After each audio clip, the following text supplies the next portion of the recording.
because what we say is what we stand on.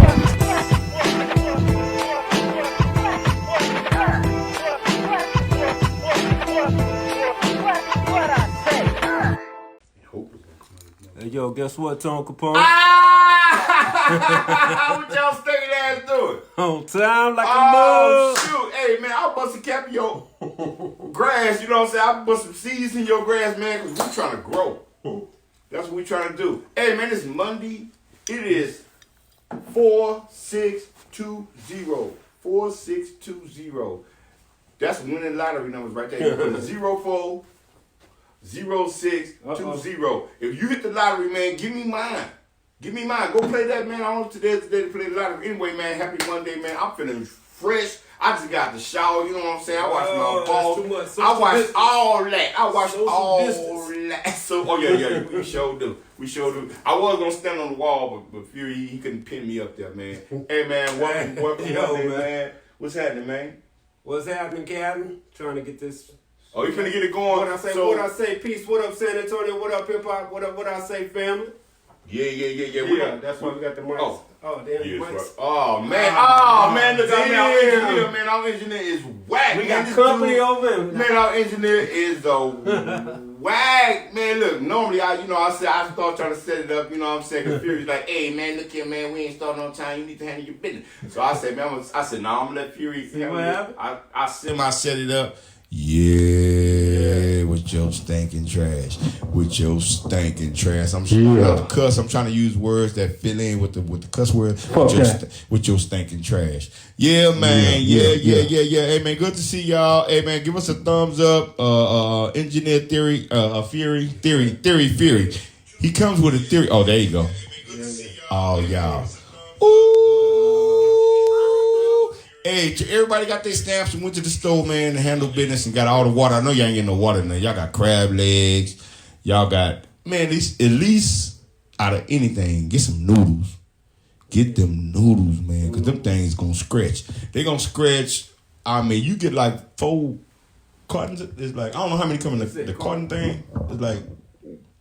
What you talking about? It's like 20. It's like 20 in the little half a cut up box. Think about it. You get like 5 of them if they let you get it. Hey, man, get some noodles, canned goods. They let you get it? If they let you get it. I know quantity is limited. So, man, everybody that's been shopping, they got their stamps. Man, you know what? Put your list of stuff that you got when you got your stamps. Put your list of stuff that you got when you got your stamps. Because right now, I mean, you know, we got a lot to talk about, man. I know people gonna come with some stuff. We got a lot to talk about, man. We not gonna go. I mean, it's. We even got somebody who actually. We got a. I want to say contracted. Should I say contracted or? Like he. Well, I don't know. Well, how do you say? That's why I paused. Well, how do you put it out that we actually gonna have somebody get on? Yeah, we actually have someone that actually has been through the whole. Experience of having the COVID-19. So a good friend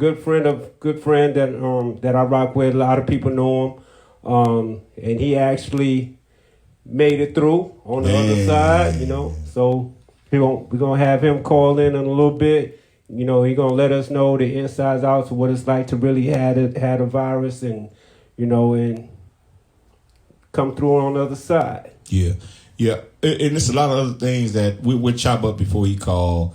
I guess we can talk about a couple of things that something that actually aroused our not suspicion that just made us want to discuss this. Like, think about everybody that's off right now. Everybody that's off from work. We thought this thing was gonna go from spring break, expand that thing from spring break for a week. Now we're stretching this out until March the 4th, from what I understand. March the 4th for children and a lot of people who's off from work. Yeah. Excuse me. Don't want to say it. Don't want to say it without any emotion to it. But man, I'm gonna tell y'all, when it comes to people who are out of work right now, when you look around and see all these businesses that's closed, it's people. All of these businesses that's closed, and we just. on your way to work, you may see 70 businesses that's closed. And that's just on your way to work within maybe, I don't know, 7, 10 miles. It depends on how far you travel. Most people work within 10-mile distance.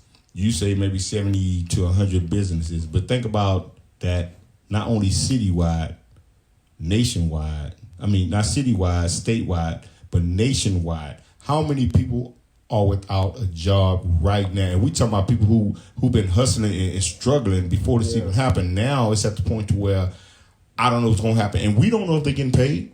Yeah, it's some people. I gotta say this, man. I went to work because I don't even want to say it. Anyway, I'm at work. I don't want to say because I got bored. I'm at work, y'all. And everybody that's not working right now, man, I gotta say condolences. Don't say condolences now. Yeah, this condolences. It's because, man, the situation is grim.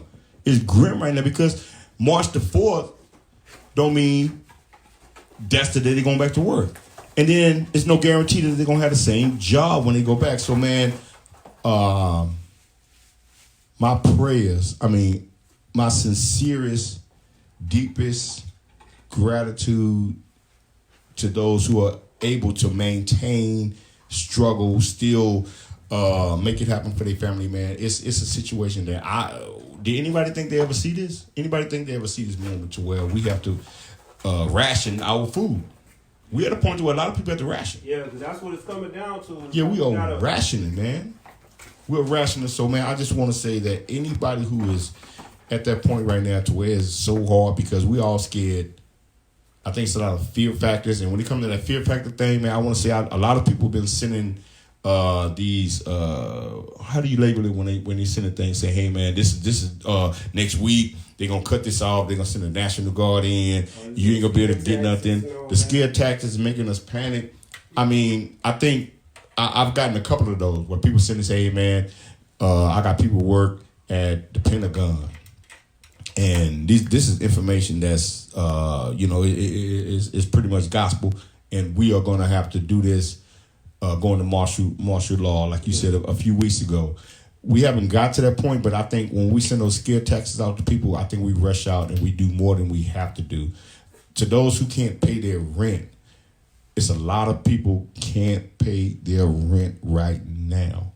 And I've been watching a couple of City Council. And that's on it's on KLRN. You watch that, and then people over there, trying to look out for people who can't pay their rent right now because it's probably been a couple of weeks, a few weeks, 3. But I say 3 weeks is some people that haven't worked for 3 or 4 weeks or a month. And those who are in those situations, man, I don't think right now they can evict you. Is that? I don't think they can evict you. That's supposed to be the thing. Like I don't know if that's a law or whatever, but they can't evict you right now. Yeah. It's supposed to be like a 2-month type of grace period. Yeah, grace period. But it's like even after 2 months, if you ain't been working, it's like how you gonna come up with what can you do? And for those I don't know the actual facts, but I know y'all still got to pay child support. Ooh. Hey, man. Oh, you know what? When it comes to child support, I'm gonna just say it's some people out there really tripping. You're not getting your child support, and you're not letting that person see their child. You are worse than the coronavirus. They practice social distancing. You are worse than they're going to say. That's what they're going to say. You are worse than the coronavirus because especially if it's somebody, those dudes that ain't done what they supposed to do, those women that ain't done what they supposed to do. That's one thing. But the people who's done what they supposed to do, and now you using this as an excuse, because they happy. They doing what they supposed to do. Yeah. They handling business, and now you using that as an excuse not for that person to see their child. You worse than the coronavirus. And actually, no, go ahead. No, man, y'all know I never go hard. I don't go that hard, but man, I believe in that because I've been through that. And for somebody, it's some people not seeing their kids right now because, I ain't get my child support. You need to see your kids. Yeah, you wrong as hell, and that's all I'm gonna say. You are worse than the coronavirus. And I don't want to put out any false information because I don't know. But I just want to speak on it because I've been hearing people talk about it, but I don't have an answer. I don't know. So I'm trying to be careful what I say. Yeah. But with these checks that your president is supposed to be, sending out or whatever, if you are behind on your child support, you don't get the check. Oh, and You know what I mean? That's real. But it's a lot of good stuff that goes along with that. But I'm saying with this epidemic that's going on right now, you become behind on your child support. Damn. So what I'm saying is, That's I don't cold, know the actual facts on that, on how it's working. Yeah. But a lot of people, they get their money taken out of their paycheck, Yep. and if you're not getting a paycheck, you're not paying child support. So I don't know how these laws are working. I don't know statewide, nationwide, if they made an agreement, like, if you're not getting paid. Because a lot of people are straight up losing their jobs. Sure enough. And when you're losing your jobs, you're not paying bills. When you're not paying bills, you're not paying that cute girl you thought was cute at the club. You know what I mean? Because she ain't getting that child support. She was cute that night till y'all had that baby and put you on child support. But now you can't pay her no more. So, you know what I mean? So that check is not going to come. That's real.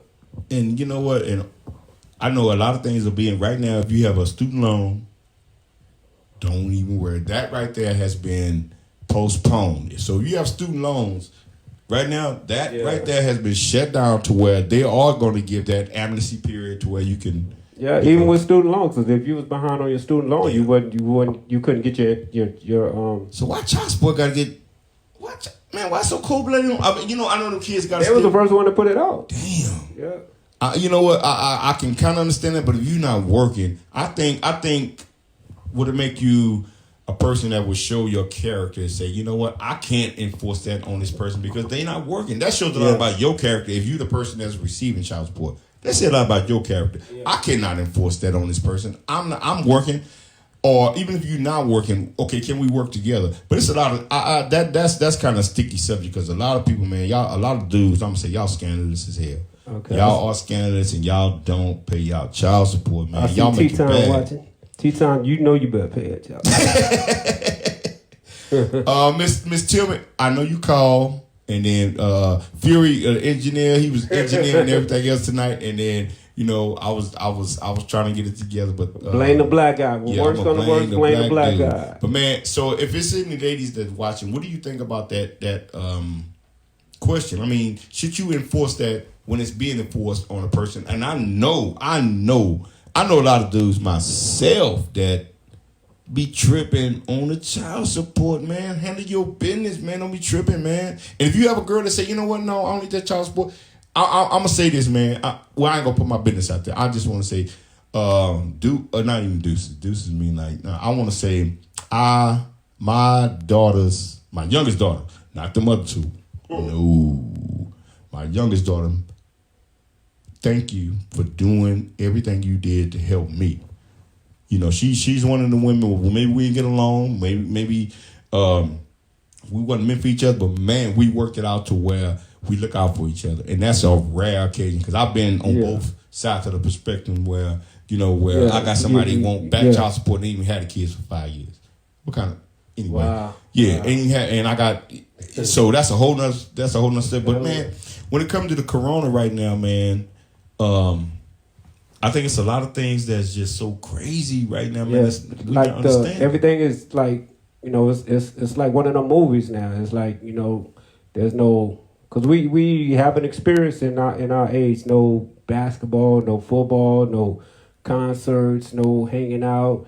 And for a lot of these kids that's coming up, no graduation, no prom. Man. And it's like we all got these memories. We think back to our graduation. We think back to our prom. Think to the memories that these 2020 kids going to have. Like no graduation at all. Wow. Yeah. No graduation. Yeah. You're being. I think. What the funny part is, like the reality of people not being social. Now it's like you don't have no choice but to be non-social. Yeah. You almost have no choice. I don't know if all the people that's out there that's still working. I know. I went to work today. And I got people, man, that's like serious as hell, man, when it comes to this, man. They were like, you would think you have, it's like you saying, you have a t-shirt on saying, I got AIDS and walking around. I'm telling you, it's that serious where I'm at. But you know what? I respect that because I work around seniors. And their life, if they actually contract this virus, they're gone. they're gone. So I gotta respect them, but there's some out there taking it You can't even sneeze no more. Man, Remember? oh yeah, you cough. Oh yeah. shit. Here's a back in the day. Remember when you used to sneeze and people would say bless you? Oh, they be like, oh hell no, man. Oh you hell the no. devil. You got the devil. You sneeze now, you the devil. Oh, you don't get no hell more blessings no more for sneezing. You might get whooped. You might get whooped, especially if you're on a bus. Yeah. You this close. Sneeze? Oh. It's no 6 feet on the bus. Ain't no more cute sneezes no more. Them girls, they ain't got no cute sneezes. Them little. Oh, you got it. You got it. You sneeze like that. Oh, you got. You got it. You ain't get no blessings. You probably get a beat down. Yeah, you gonna man. get a beat down. And man, I think it's a lot of variation to this right now with the bus. When you have a bus driver that contracted it, and then you getting on that bus, and then everybody think about how many people that take the transit system that gets on that same bus with that. And then you got them ignorant ones too. Them youngsters. You know how we was young doing wild things. Now you got youngsters doing wild. Remember a couple of months ago, they was in the store licking ice cream and putting it back. So yeah. And them same people out there multiplied now that are out licking stuff just to be licking stuff, just to say I did it and giggling. You got a lot of little idiots out there that are doing stuff. Like I said, they was doing it before the coronavirus. Think what they doing now. They really doing stupid stuff. So protect your stuff. Keep your goofy ass at home. Yeah, man. Ain't nothing wrong with playing Monopoly. The show way, man. I think it's a lot of people that's gamed out, movied out. They done everything they can. Remember, since spring break started. No, they ain't done everything they can. A lot of y'all ain't took time to raise your kids. Now's the time to sit there and raise your kids. No, man. Cause I hear that little goofy stuff about y'all saying I gotta sit here with these kids. I'm tired of these stinking ass kids. Cause you ain't took no time to raise your kid. That's why they some stinking ass kids. That's on you. That's on you. But you know ain't what? Took no time. You know what's funny about that when you say that? How you think them teachers feel? And they ain't dealing with just your kids. They dealing with at least 30 more. 30 more. At least 30 more of them stinking ass kids. And you tired of your kids right now. Right now. And you go up there, you the same parent. You the same parent, go up there. Go up there. They didn't tell my daughter that, no, she needs to do that. They didn't tell my son to do this. Now you sitting there telling your son and your daughter over and over and over. This actually got some pluses to it. Yep. Raise your kids. Raise your kids and send them out the way they're supposed to be sent out. The way that we got raised. And we got sent out the way we supposed to be sent out. Instead of saying, now you can't say, Mommy, be back. Damn. I'll be back later on. Who you gonna cuss out now when they cussing you out? You can't even say I'll be back. Who you gonna cuss out when they cussing you out like they cuss that teacher out? All of that is, you know what? So it is. This is a forced discipline on some parents. Now you actually have to be a parent. And now I'm finna get all this hate messages and all that. It don't even matter. It don't matter because y'all know I'm right. Now y'all about to experience how it is to be a parent. Go ahead. That cute dude or cute girl in the club is now produced that little thing that I used to call them little things that y'all are raising. Them little things. Now y'all got to actually take time to raise them little things instead of sending them out to the world. Hey, all the people that was cheating, what can you tell your girl you going now? You can't say, hey, man, I'm finna go to the gym. I want to know what y'all doing now, man. That's a good ass question. What are you telling your spouse now? You say, I'm going to the gym. I got to go to work. When she know you ain't got to go. He know you ain't got to go to work no more. Man, tell us some good excuses. Yeah, you got to go get cigarettes because you got like 5 cartons of cigarettes at the house now. Man. You got milk. You damn near got a cow in the backyard. You ain't got nowhere to go. I'm finna go to Walmart. You ain't going to Walmart. Oh, this might be getting too good. Yep. The isolation is bringing realization to. Yep. Making y'all want to get it. I see y'all on Facebook getting frustrated going into your car. If y'all don't come and get this coronavirus over because I got to deal with these kids and all this stuff. Crazy. I feel sorry. Now I'm going to start giving money to these teachers and help them with supplies. If your little goofy ass would have took time to raise your child wouldn't be in that situation. And you wouldn't be in no damn car talking about how bad your kids are. Hey, y'all. Real talk. Get mad at Fury. This is the thoughts of Fury, not Tone Capone. No. This we agree on this. We agree on this with y'all. I don't send me no more of them videos of y'all getting mad, sitting in your car, talking about y'all can't rate to Trump or Scrump, whatever name y'all want to call your president, because you didn't take the time to raise your kids. Now you mad at everybody else because you were a failure. And then you looking at your failures looking right back at you. Well, you know what? Is it a mirror? It is a mirror. Like So I say, we- they looking at their failures, looking right back at you. You a failure for producing them, and now you got the things that you produce looking right back at you. Yeah, but I ain't got to, that's Fury. This is Fury talking. This is Fury. He This said is that the part. thoughts of Fury. Yeah. That's something Hey, you didn't do. man. You put that shit out there in the world. Now that shit coming right back at you. And I just called your kids shit because you'll be on Facebook calling your kids shit. Now how it feel? Your goofy ass. The kids can't speak for themselves, so I'm speaking for them kids. If you would have took the time and raised them, they would be proper young kids, young men, young women. Now you looking in the mirror what you didn't do. You're the failure, not them. So if they running around acting bad, acting wild, that's because you are a failure. You should have took time to raise your child. Well, you know what? I'm gonna say this. Even if you if everything's not going right in your household, I think this is the time it's a time of reflection. It could be a time of reflection where you like, let's say if you go to jail, you were like, man, I didn't appreciate my girl. I didn't appreciate my kids.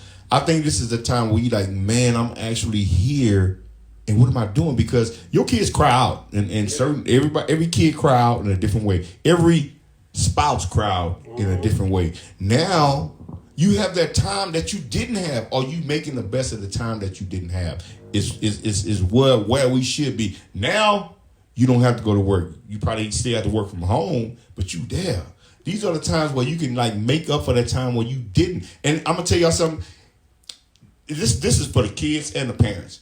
If you're making the best of that time to where now you are waking up making breakfast for them kids and still doing your working from home. You are making breakfast for your husband. Husband, you are making breakfast for your wife. You making breakfast for your kids. You are there. You're standing there. But right now you can't go nowhere. And if you still find a way to get away, man, get up off my shoulders. Shame. Get up off my shoulders right now. Because, man, I'm going to tell you, man, I'm going to say it was the young, man, it was some youngs. I'm going to say it was some, Hold on, it wasn't no young. It was some youngs. It was some woods. It was some youngs, man. It was some Capones. Hey, I got to say this. Nah. I got to say this. It was some youngs, man, that made it possible for me. Y'all haven't been able to spend time with my daughter on the real.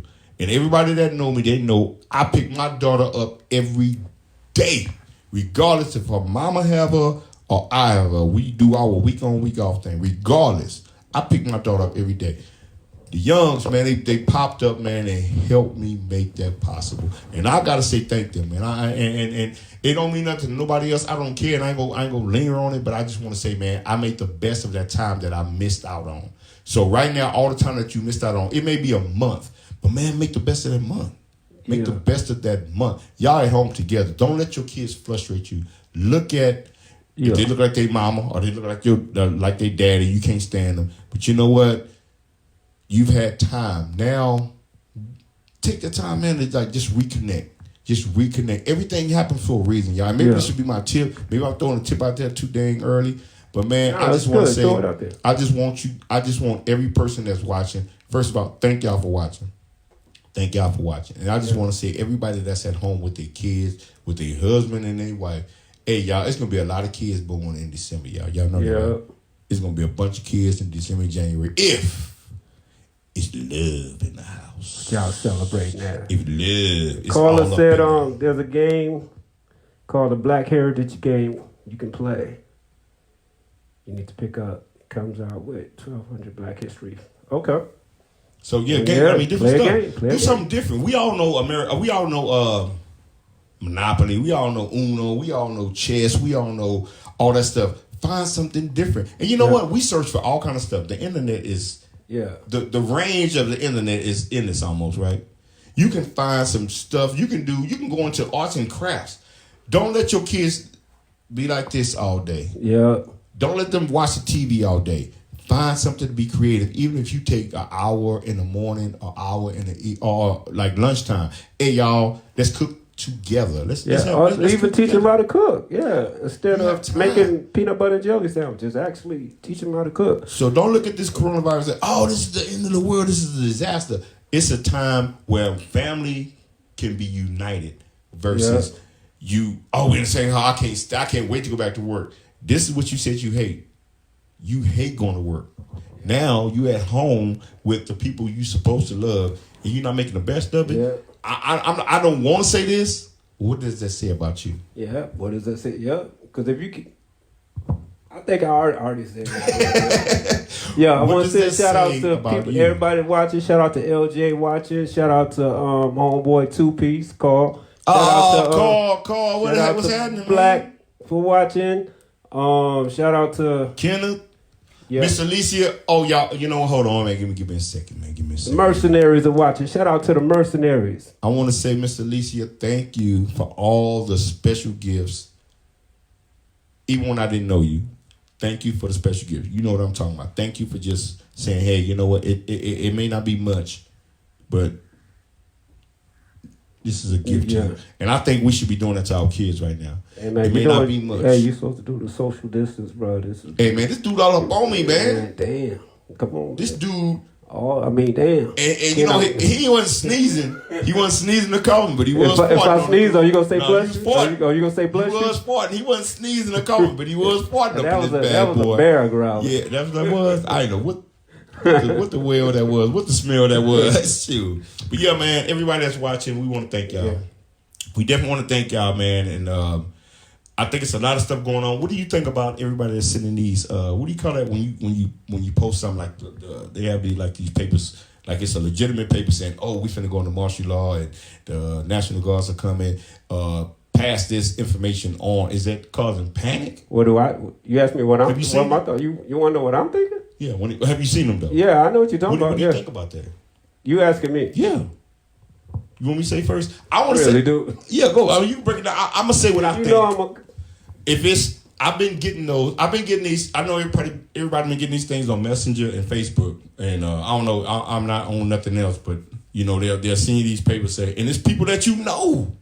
So you believe people that you know. You like they say, pass this on. This situation is getting ready to get to the point where you need to go ahead and stock up. What you should. If you smoke weed or whatever you do crack, meth, hey man, you probably have to put that in some groceries. Now it's time to kick that crack habit. It probably is. Because y'all didn't run plus dope dealers are running out of business. They can't get out of the customs. Everybody ain't thinking about the small. Ain't nobody thinking about the prostitutes ain't getting no money no more. Lordy. Strip clubs are closing down. Oh, man. Where the strippers at? See, they can't. You don't get to save money online. You can't. That's a contact sport right there. I didn't realize that the strippers ain't working right now. That's male and female.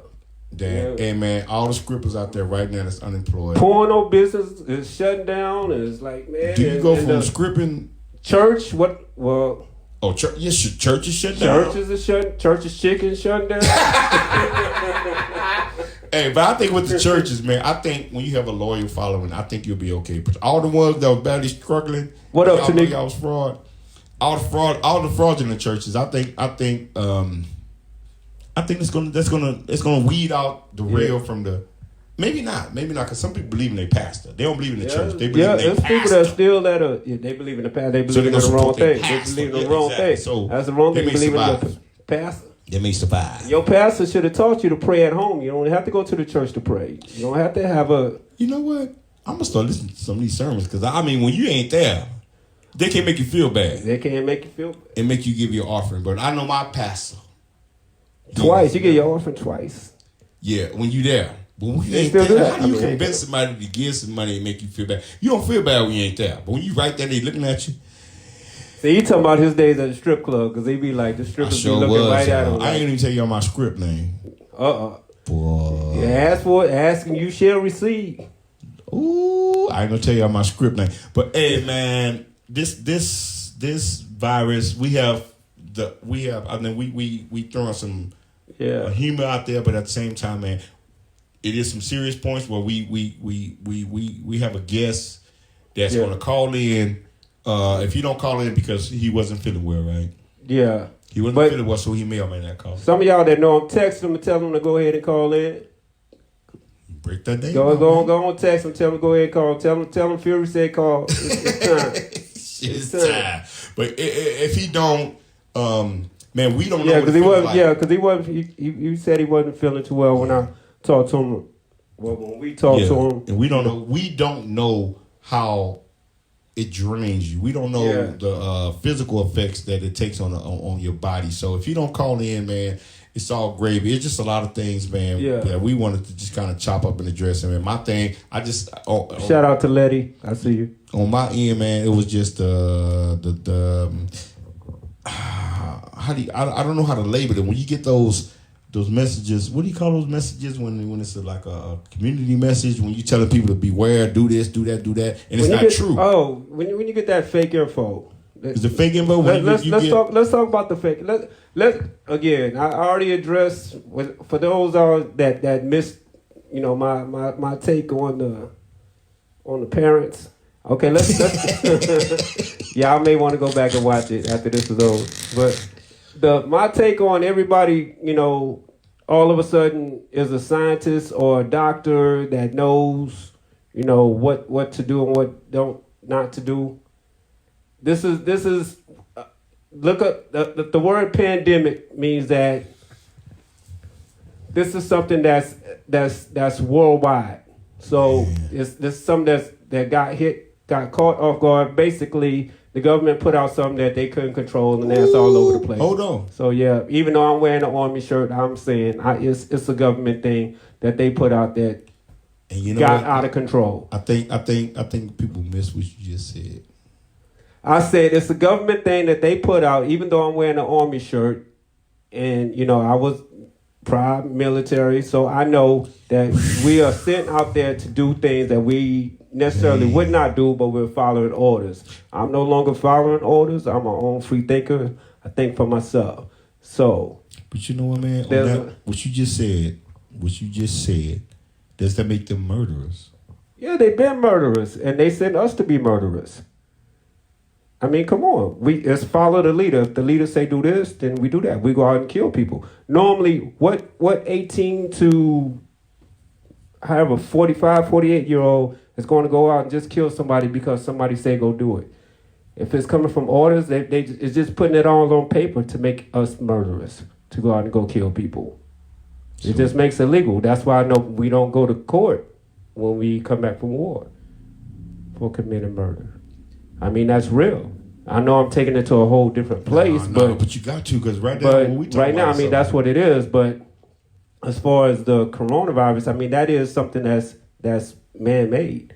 How all of a sudden in COVID-19, let me break it down. C-O, that's corona.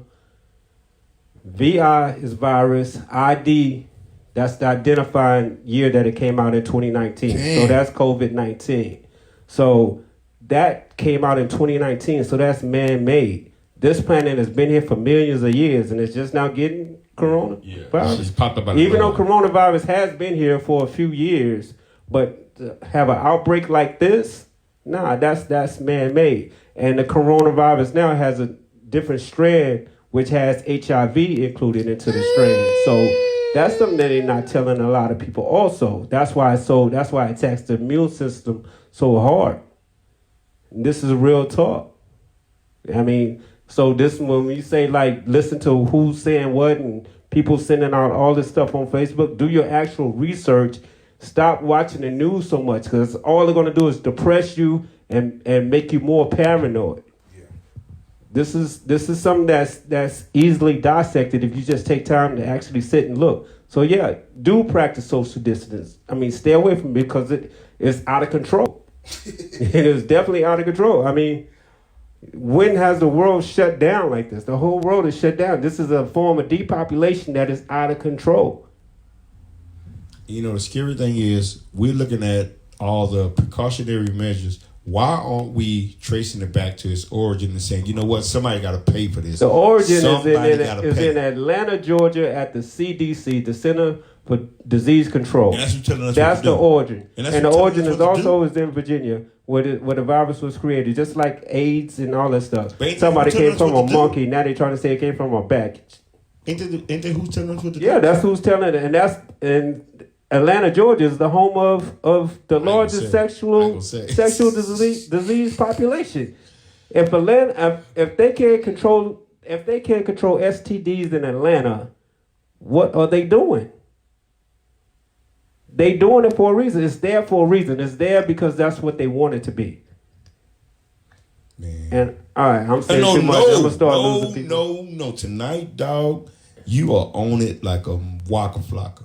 Y'all know what a waka flocka is. I'm using different words to cover up my cuss words. And I'm on it like a motherfucker. And I'm gonna be on it like a motherfucker because this shit is real. And I'm not just sitting here babbling, just talking and saying stuff that I don't know what I'm saying. I know exactly what I'm saying and what I'm talking about. That's why I wanted my boy to call in, because he's actually, like I say, been there, caught the virus, been hospitalized. Yeah. Now he's back at home. Man. You know what I mean? And he did all that without what they call the cure or, a vaccine. You know what I mean? So there's a lot of stuff that they're not telling us. There's a lot of stuff, and a lot of times that, when they put them numbers out, a mentor that passed away, Dr. Frances Cress Welsing. If y'all don't know who she is, look up Dr. Frances Cress Welsing. She said, whenever the government put out a number, multiply it by 5 or even 7, because that's how worse it is. And if y'all notice, if y'all been watching TV, all they put out is confirmed cases, confirmed deaths, and treated or healed, or what's the other one? It's either confirmed death or what's the third one? When you recover or whatever. But they not subtracting the numbers when it's confirmed, and then the ones that are actually treated and the ones that have been tested. So they don't subtract those numbers. Yeah, they don't subtract those numbers. So the numbers are way off. So but like I say, the virus is real. It is really out there. It ain't a joke. People are passing away from it. So don't take it lightly. Yeah, man. And when you get your commander in chief telling you that I ain't wearing no mask. To wear, saying I ain't no wearing mask. Do what y'all you want reckon? Man, you talking to me.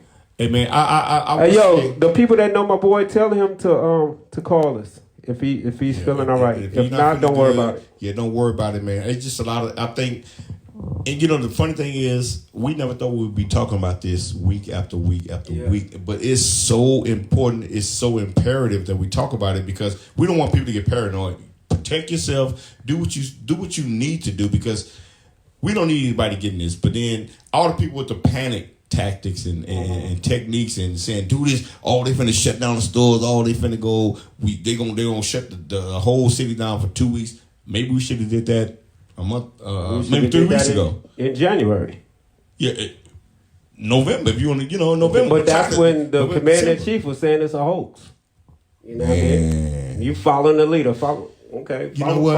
I think this is a good time to say this, man. I think right now, when you vote, be careful who you vote for, because right now there's a murderer. All of the victims right now that's passed away from this, there's somebody who created this. There's not even a murderer. There are murderers out there. Why aren't they being convicted? If somebody created this, and it's our government that created. If it's the government, I don't know. And you know what, man? I'm gonna tell you something. The government is scary, because right now the way they was watching us. If theory tomorrow can have. Look, I can have it tomorrow. Our children can have it, because we're putting this information out. And I know. You say, man, don't put that out there, but this is real, because there was a doctor in November that said this coronavirus is going to spread. We need to stop it right now. Put the word out. And why did he die from the same thing he tried to prevent us from getting? In China, he died from the same virus. He knew how to prevent it. How did he get it? Because it's about depopulation. They want a depopulation. That's why it's in the hood. It's scary. That's why ain't nobody saying all them homeless people are dying. That's not on the news. All them homeless people are passing away, because that's what they want. It's bigger than what you think it is. They're not trying to put more scare. What I say is not trying to, about wow, this guy right here. It's not about putting out scare tactics. It's not about making you feel afraid. We're just trying to bring stuff to just to make you see what's really going on. You know what I mean? And just to make you think. So everything is not a fear tactic. It's just, make you more aware. So on that note, Hope everybody is safe. I'm gonna keep it going until I get that phone call. If I don't get the phone call from my boy, maybe we'll get it some other day. But definitely appreciate everybody. Shout out to Benita watching. Shout out to Clarence watching. I see you. Shout out to Sean Makita watching. What's up? I see y'all. Who else? Golly, y'all gonna put on glasses. No one only read Braille. All right, Letty. What up, Letty? What up, Shan? Shan watching. What up? I see you. Tanika, what up? Cassandra, what's up? What's up, Alicia? What's up, Carla? All right, appreciate y'all watching. My glasses are fogging up, yo. Y'all gotta send me a message on how to stop the glasses from fogging up. But on the coronavirus tip, just survival tip, man, just look out for each other. Look out for yourselves, Cut all that hoarding out, buying stuff that y'all know y'all not going to use anyway. Y'all know y'all not going to need anyway. Cut all that out, you know what I mean? Damn, that was a quick. See, that's why he got all that toilet paper. Hey, man, I was in the military. I know how to drop and get on, man. You ain't got time to be sitting there. He ain't even buried. I sure didn't. You're supposed to be conserving I'm a dog. water. I ain't a cat.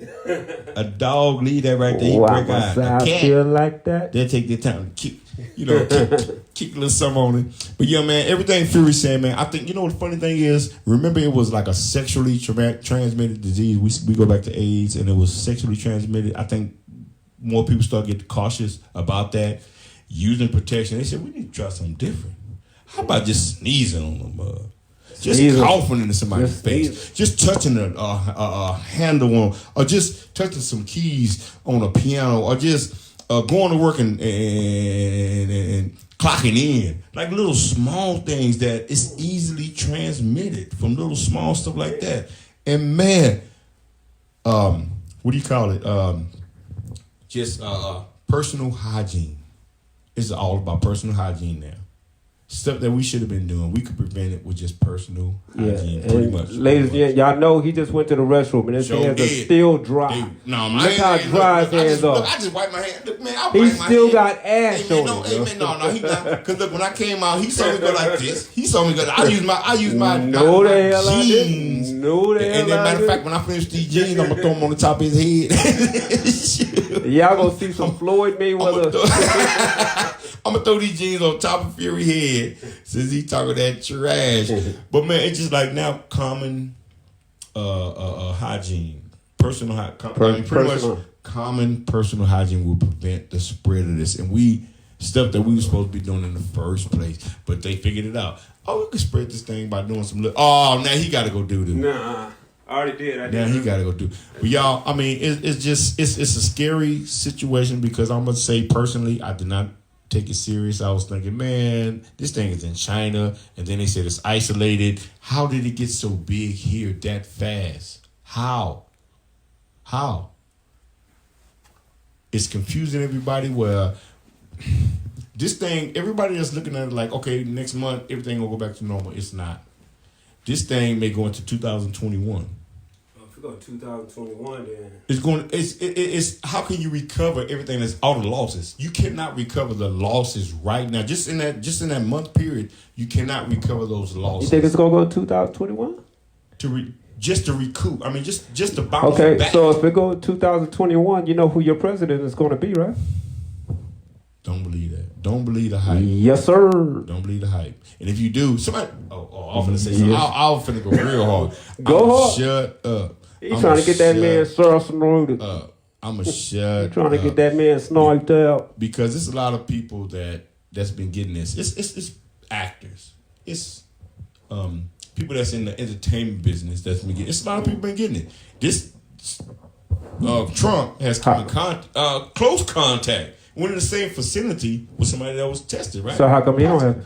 That's what I'm trying to. I don't understand. Y'all ain't hearing. Y'all ain't hearing. Y'all listening, but y'all not hearing. I don't understand. What's saying white man can't jump? You can't hear Jimmy.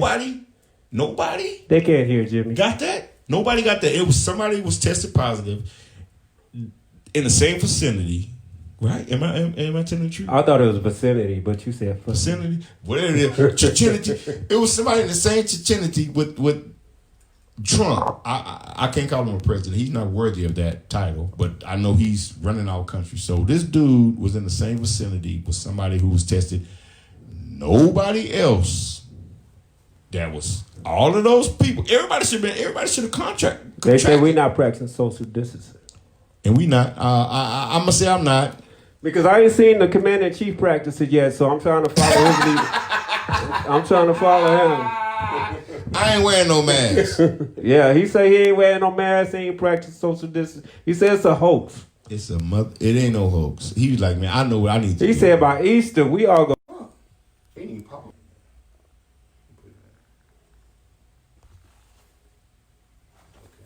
Yo, we back. Y'all black. with us? Give me a thumbs up. We had a little pause for the cause. Yeah. All right. Yeah, he popped up. Yeah. No, I'm talking about the Facebook people. Oh. Yeah, I got you. We got you. I don't know what happened. With the number, man. But yeah, we got you. We're gonna have you live in a minute. Can you hear me? I can hear you. Can you hear me? Man, I can hear you loud and clear. How you feeling? Feeling all right. Man, man, it's good to have you. So Fury had to go doo-doo, man. He gonna be back in a minute, man. We're gonna chop it up. Bring a little bit. We're gonna bring the awareness to our front door right now. Dawreck, man, we appreciate you taking the time to just say, you know what, I wanna be a part of the show. I wanna raise awareness, and we definitely want to know everybody that's watching and listening. Know right now, if you want to break down first, just physically how you feeling. Well, first of all, I want to thank y'all for having y'all show and reaching out to get my input on what happened to know firsthand. But I guess it's different for everybody, obviously, because everybody's fate is not the same. But currently, right now, at this moment, I feel good. Dawreck. But I feel good. Dawreck. Hold on, real quick. Hold on. Give me a second, yo. Yeah, hold on 1 second. All right, say that again. You there? Where do you want me to start? Where you want me to start, fella? Hold on. Hey, yo, can y'all hear Dawreck? Give me a thumbs up real quick. Somebody give me a thumbs up. Make sure y'all can hear Dawreck. Dawreck, say what's up or say peace. Good evening. Can y'all hear that? All right, we got the thumbs up. Yeah, we got thumbs up.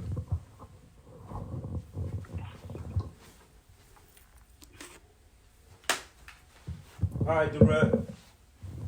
Go ahead. All right, sir. All right, so everybody, yo, this is DJ Dawreck. Yo, this is DJ Dawreck, the homie we've been talking about all day that all night tonight that contracted. I don't know if you want to say contracted, but came across the coronavirus. You know, he's stand-up dude, been my homie for a few years now. If y'all know him from DJing or cutting hair, you know what I mean? He's been around. Dawreck, what up, man? How you doing, man? I'm good, yo. I'm good. Man, take the people on the walk, grab their hand and take them on the walk and tell them what's up. You know how it first started, your symptoms, and where you at right now. I'm gonna let you talk. I ain't gonna say nothing. All right. Well, first off, thanks for reaching out. Glad I could be a part of the show. I'm no professional on the matter. I got my own experience with it. I imagine that experience is different for everybody. Some people can pull through it. Some people, it's the last breath they're gonna take. Damn. I'm on the other side of that, and I'm fortunate. This COVID thing started with me. It's kind of hard to pinpoint because, like most people out here, just shy of 3 weeks ago, if you coughed around somebody, it was almost like a joke. It's like, don't be coughing around me, you know what I'm saying? And it really starts that simple. And I think if I had to pinpoint it, mine started with just clearing my throat, clearing my throat. And that was around the 14th of March. It was on a Saturday. Because I remember I had closed up shop. I was going to go DJ later on in the night, which I did that. Hold on. Closed up shop where? Break that down for them people too. Closed up shop, barbershop. I was at work. I mean, I'm trying to say, give the people an idea, like, what you do and. Close up shop, close up business, close up. No, I'm saying as far as just the people you've been in contact with. That's what I'm trying to break down. I don't know. Nevertheless, come in the evening, I'm going to set up to DJ, and it was around maybe 5 in the evening, early evening. That's my pinpoint of it. I was feeling fine. I'm just thinking it's just a normal clear your throat, get a glass of water, keep it moving, and that's kind of what it was. Went on Sunday, fine. Went on Monday. I'm off on Mondays and Tuesdays from my business. Come Wednesday, the city had already started to put itself in motion with policing the COVID, shutting down this, saying, social distancing was beginning to pick up right around that time. I can't pinpoint the date. I would probably say maybe the 18th or something like that. And I remember getting up and I was going to open up shop Wednesday, but I was like, nah, because I'm not feeling well. I didn't really feel like going in the first place, so I got up early when I put a sign up. But actually, to my behold, when I got to where my business is at, they were shutting down the whole market for 7 days. So it didn't even matter how I was feeling anyway. That was going to happen because the city ordinance were already in effect. They were shutting down bars, they were shutting down restaurants, they were shutting down things that would involve people being in close proximity. So come Thursday, I think I did my last night of DJing. Was totally against it. What was that at, yo?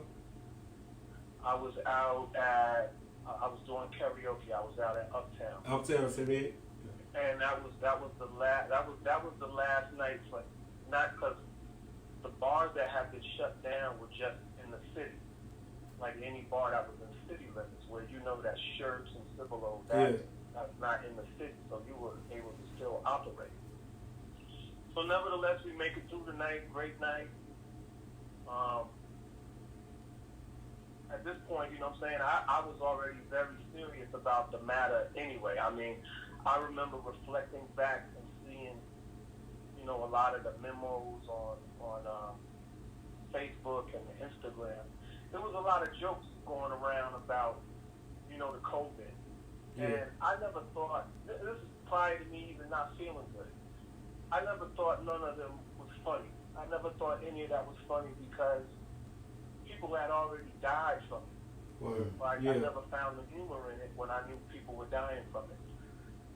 So, nevertheless, that's just me. I'm not picking on anybody trying to make light of the situation. No, go ahead. You're good. It wasn't for me. So I never went there with it. We didn't either. Go ahead, though. So come Friday morning is around the time where I first took my temperature. Mild temperature, I think it was, 99, 100. You know what I mean? But at that point, I'm just, I got a fever. I don't have a runny nose. I don't have a cough or anything. But my chest is feeling somewhat tight. And that's 3 days after the sore throat? No, that's, like I said, it was Saturday the 14th. Okay. So you go all the way to Friday. Oh, okay. I started having a is when I started having fever. Now that you gotta realize that's we'll take Sunday, Monday, Tuesday, Wednesday, Thursday, and then you got Friday morning. Yeah. Friday morning, I definitely had a fever. By the afternoon, I was feeling even worse. And, most of my struggling with how I was feeling happened at home. The things that I was doing at home, my girlfriend was here with me. We were trying all kind of things. Theraflu, what else is out there? Something to help with mucus. I think it was some ibuprofen. Or Mucinex or something. Chicken soup. Yeah.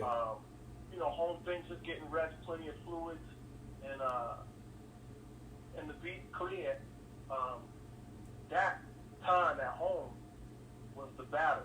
That was at what time? Friday. Yo, real quick, pause, real quick. Did she catch it? Say again? Did she get it? No. I can't answer that clearly because I'll get to that in a second. Okay, go ahead. No more interruptions. Go ahead. Right. The tough part was at home. When you hot and you feel like an ice cube. I'm talking about my dude. I felt so cold. Like I felt like I was like in the coldest part of the world. That's how my body felt. Damn. And I didn't know if I was cold or hot or whatever. And I was getting in the bathtub. I don't know what that was doing. I just said, God damn it, I'm going to get in the bathtub. So I got in the bathtub and I sat in there. Then I would get out. Sleeping was out. I didn't really get any sleep. I probably, between that Friday, Saturday, Sunday, Monday. Now I'm jumping ahead a little bit because that's all the time that I was here at home dealing with it. That's me dealing with it. That's my girlfriend rubbing my back. Simple things that I thought that actually happened because I thought the time that I would have, if I had to reflect back on when I was going to die, I would think that it was going to happen at home in the house because I couldn't breathe. My breathing by late Saturday, Sunday was it was extremely fast. I couldn't catch my breath, and that's the dangerous part of the virus. It's not necessarily the fever, it's not the mucus. It's if you can't breathe, you can't live. Right. You understand me? Yeah. You can't breathe, you can't live. So I my girl drove me to the hospital, and I tried to get in the hospital. I'm not gonna call the hospital or whatever. Nevertheless, I did not get in. I drove to the ER because I'm gonna tell you something right now. Still at this point, the line of questioning that hospitals were asking people, they were behind on it. They're asking, you've been out the country, you've been in contact with anybody who was sick, and the answer to both of those is no. But God damn it, I can't breathe. I ain't been out the country. I ain't been to China. I haven't been in contact. I don't work in the hospital, but this is how I'm feeling. So they came out, a nurse or a doctor, whatever. They gave us some information. They asked me what have I been taking for the symptoms that I'm having. And at this point, the way I'm feeling, I'm a person that is symptomatic. And this is what I'll get to, because there's two ways you're going to be diagnosed with COVID. There's going to be symptomatic, meaning you feeling how I'm feeling. Can't breathe, got a fever, got a temperature, got maybe a cough. You lose all sense of taste. Your taste buds is dead. You don't taste nothing. Everything tastes like cardboard. I tried to eat food. It was so nasty. It was food that I said after I feel better, I probably won't even eat it. I'm serious, my man. It was I couldn't taste nothing. I couldn't smell nothing. Forgot about that. And diarrhea kicked in, but I honestly think that my diarrhea kicked in because of I wasn't eating nothing. I was just drinking water, Gatorade. You know what I'm saying? Yeah. It was just straight fluids and medicine. So at the hospital, they asked what I had been taking to combat the symptoms. I told them what I was taking, and they quickly told me, they said, sir, you need to switch to products with more Tylenol in it, Tylenol products. You understand me? Okay. And so that's what I got back in the car. We drove back to my they place. sent you home? Yeah, they sent me home. I didn't make it into the hospital because, like I'm telling you, to get into a hospital because of the line of questioning, they was behind on that. And I'll touch on that here in a second. Okay. They was like, oh, well, you didn't, you know what I'm saying? It's almost like they want to take you in, but they don't want to take you in because they couldn't take me in and treat me for breathing because to do breathing treatments, from what I was told, that it requires things in the air like a humidifier. And at that point in time in the hospital, you couldn't do that because the COVID-19 virus is an airborne thing. So you can't do those kind of treatments in certain areas. You understand? Yeah. You could not do any kind of air treatment for something because it requires it to be out in the air. That's why people were saying, oh, I will put a humidifier at home. That humidifier is good if you're the only one in the house sick, but if you got the humidifier going and other people in the house are not sick, that air is going to get everybody sick. Yeah. So that's what they were saying, but they couldn't do that anyway.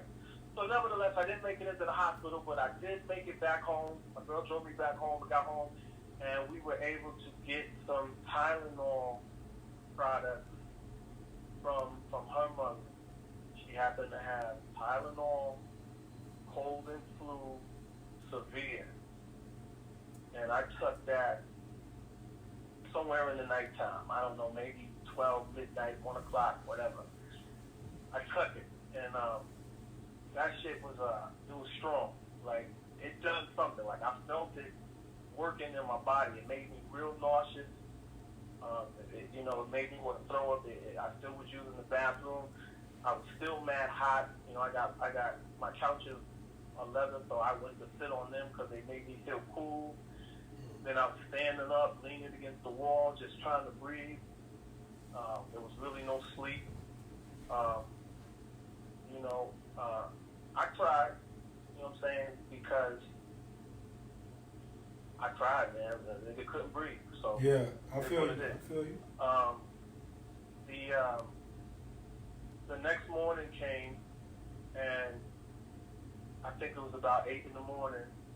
I jumped back right on the Tylenol because the instruction said you could take Tylenol, that particular medicine, every 4 to 6 hours. So I was like, shit, I'm gonna take it at 8 o'clock, and then I'm gonna take it again right 4 hours later. Yeah. And because at this time I still couldn't breathe, and in my head there was a point in time where I was speaking to my father, and I was trying to make an appointment to go into the urgent care to go get looked at. You know what I mean? I'm running around here with lack of insurance, no insurance. So, you know what I'm saying, I'm one of those, you know what I'm saying? I'm self-employed, I do well for myself, but maintaining a decent health insurance, man, it's been tricky since Obama has left office, believe it or not. Wow. So, nevertheless, I got into an urgent care, and that was the part about getting there. I made an appointment on a Monday. It took me so long to make the appointment online because you don't have the energy to do nothing. I didn't feel like moving. I didn't feel like being bothered. I didn't want to talk to anybody. I just wanted to lay there. I ain't saying I wanted to lay there and die, but I felt the most comfortable laying on my back, grasping for air, and I didn't want to do nothing else. Wow. But I tried to make the appointment online, and by the time I actually got done with making the appointment online, it was time for me to be there. So Wow. I had to call him and say, yo, I said, I just made the appointment online. It took me all this time just to fill out the questionnaire. I said, I'm going to have to just reschedule. And they said, okay, da-da-da-da-da-da. And really, I was like, pardon me, fuck that goddamn appointment. I'm like, I'm just going to lay right here, man. I'm fucking tired. And my sister kept calling. She was like, yo, you got to make the appointment, da-da-da. And I was like, yo, I did. I said, listen, why don't you just call over there and make it for me, and then I'll try to make it and be there. I said, I already got all the information. It's all online. Just call me and say who I am, and they can look it up and then put it for a different time. This was on Monday. Okay. Um, So you're already over a week into it already. Say again? You're already over a week into it already. Right. I'm already, basically Friday, Saturday, Sunday, Monday. I'm already 4 days in. Yeah. Of in hindsight, I'm telling you right now, that was a very tough time. If that was the time to die, would have been in them 4 days. I'll get to when I was in the hospital. I never made the appointment on a Monday, honestly, because actually what the Tylenol did, because I'm anti-doctor. I've always been like that. I'm like, man, that's some chicken soup and a nap don't fix it. I ain't about to just be going to run. You know what I'm saying? I'm that dude, man. If it ain't in Walmart or Walgreens or something, because all they gonna do is, I'm anti that person. It takes a lot, and getting older, I've learned that now, one of the most important things in life, even though I'm not no hypochondriac, you know a lot of people in your life. An important person to have in your life is you should be on a first name basis with your doctor. You understand? Yeah. If anybody, I knew Dawreck from this time, you need to be having a doctor that say that about you. I knew Dawreck since 19 whatever. You understand what I'm saying? Yeah. If I don't have that in my life, and ain't no relationship more important than that one at this time. This is how I feel. Yeah. Find a doctor, let him get to know you, you get to know him. If you want to be nosy about anybody, be nosy about your doctor. If you want to tell somebody some shit you ain't never told nobody, tell it to your doctor, because he's going to be the one if he's really the one. You understand what I'm saying? Or, yeah. To help you out. So I never made the appointment on Monday to the urgent care because I was just too tired. And come Tuesday, and I was like, you know what? And I took my temperature. Temperature went down. Temperature went down below 100. Like, I think it was a 98 or something. I was like, oh, that's a good sign. You know what I'm saying? Yeah. I'm like, you know what I'm saying? And I was like, you know what, man? I done been through this shit already right now for about 4, going on 5 days. I'm like, the worst has got to have gone already. You know what I'm saying? So I'm like, nah, I'm not running over there, man, giving these people $120 and plus another $90 for some shit that they ain't even good. There ain't no cure for it. So what are they gonna tell me? Yep. You understand me? Yeah. What are they gonna do? Because I already went to a hospital already and they sent me home. So I'm looking at going anywhere very suspiciously.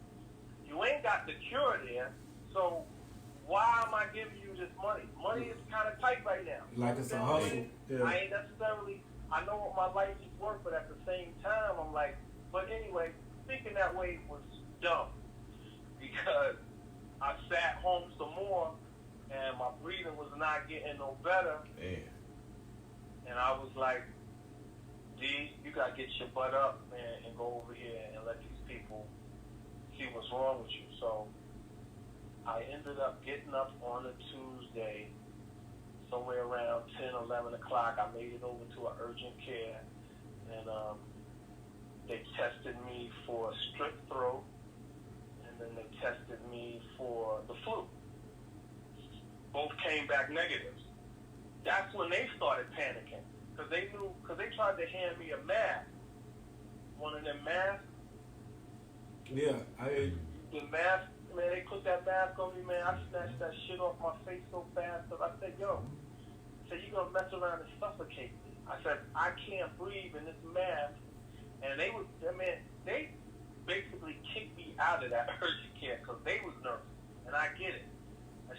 hurt my feelings, believe it or not, because they was treating a nigga like the boogeyman, and So they rushed you out because they knew what you had? well, they didn't know, but they knew that I didn't have the flu, and they knew I didn't have strep throat. So they narrowed it down that them two was out, and they saw that I was suffering, and they know how highly contagious it was, and I'll get to that in a second. So I get back in the car, and I'm like, God damn, man.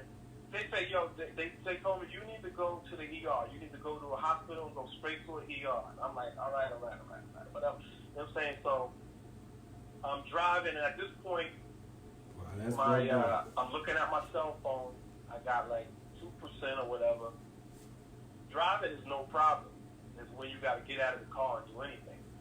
So I'm driving, so I call my girl. She's at work, and I say, listen, I need you to just come over to my place and go upstairs and get my my charger. I'm gonna drive to the ER because I'm driving everywhere myself at this point. And but I didn't have the strength to get out of the car and go upstairs and get it. So that I ain't have no energy to do that, man. That, man, 100 steps, shit felt like running a mile. So I got my charger and sat in the car before I pulled off, cried a little bit, said let me get my ass over to the to Northeast Baptist. That's where I went to. I know I said no interruptions, but when you said that, was your heart beating fast? Say again? I know I said no interruptions, but when you said it felt like you know, 100 steps is like a mile, was your heart beating fast?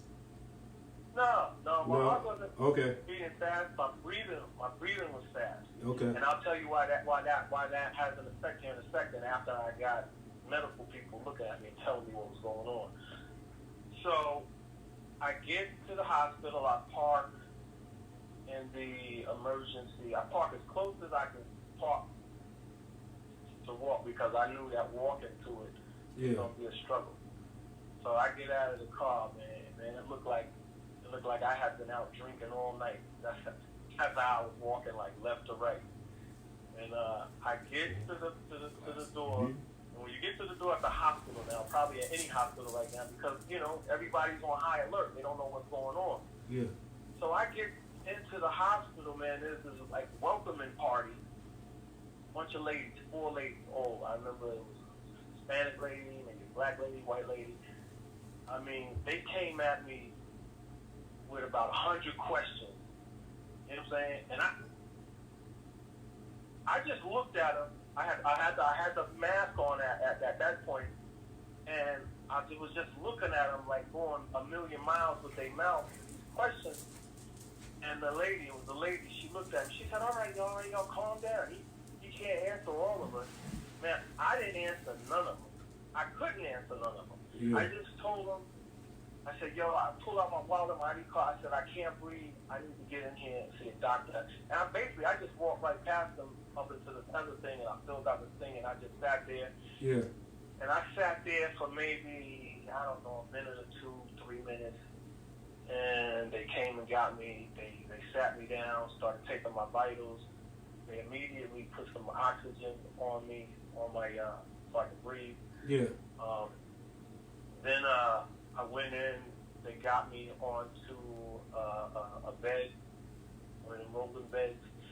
And at this point, I was in. At this point, I was in the ER or ICU. I don't know which one I was in. I just know they got me to a room fast, and they were doing all. And then they did give me a breathing treatment in some kind of room. I don't know if it was a buterol or whatever. You know what I'm saying? Because at this point, that's what the virus is.